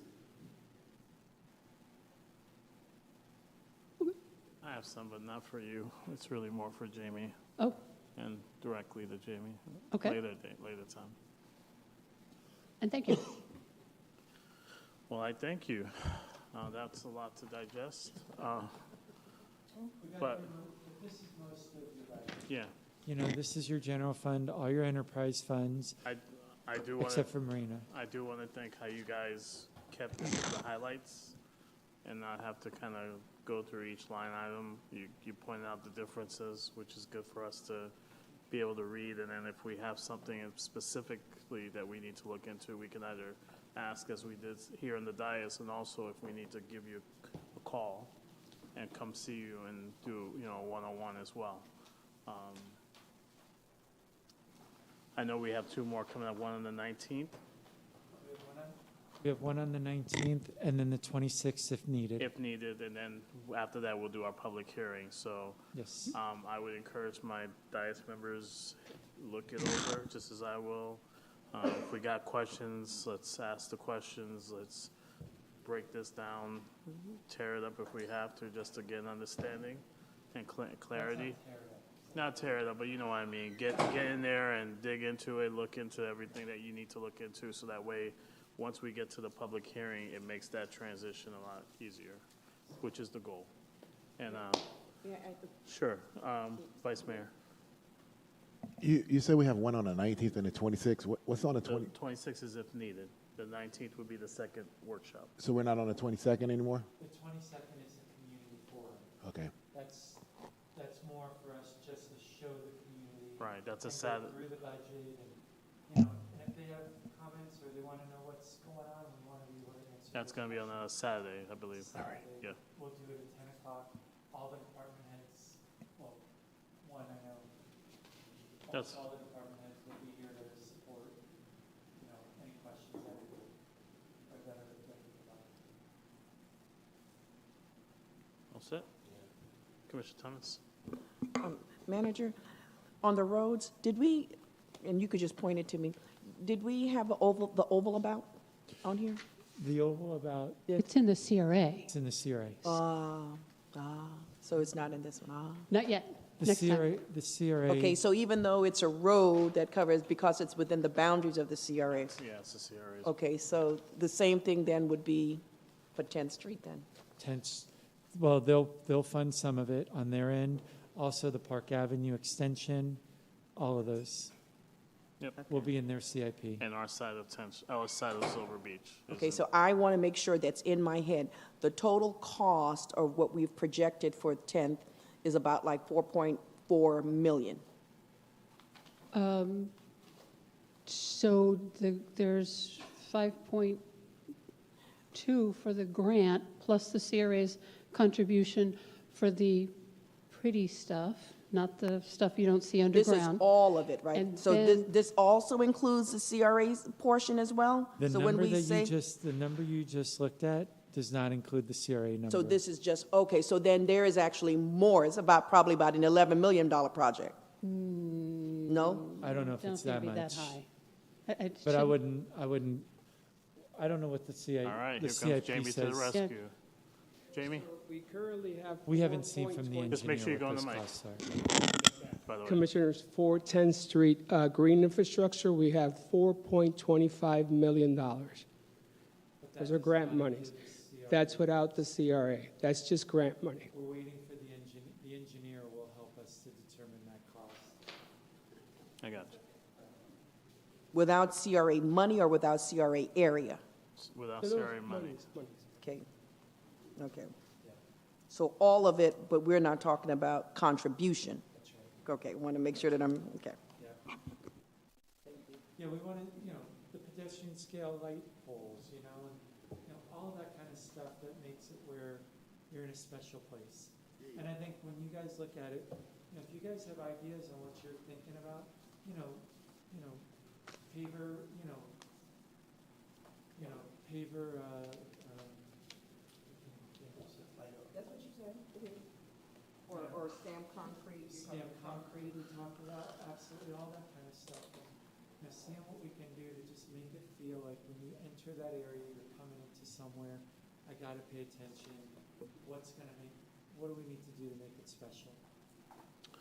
All right. Again, thank you, Barbara. We'll do this again. Any comments from you, Town Manager? Nope. Any comments from the Well, dais? I do. I want to Okay. say thank you again to Barbara. Barbara's put in nights and weekends, to get this, and I know we're, and I'm sorry that, it's That's okay. where we're at on it, but I think you can see there's a lot of work to keep me more transparent, to make it easier for you guys to see, and to really address so many of the things. But also the departments, when I asked them to do the 10%, they jumped and did it right away, and they did it mindfully. It wasn't just the easy stuff like travel and training on all of it. So Well, then, I thank appreciate you that. to all the staff for your contribution in this process. And I know it's not easy. We go through it at my place of employment too, so thank you to all. Any comments here on the dais? Vice Mayor? Thank you. Okay. With that, I don't think we need to talk about future agenda items. We already know our next budget workshop will be on the 19th, community forum on the 22nd, and then if needed, another workshop on the 26th prior to our 2 public hearings that are going to be in September. With that, I will entertain a motion of adjournment. I make a motion to adjourn. Second. Second. All in favor? Aye. Good night. Aye. Good night, everybody. Lamar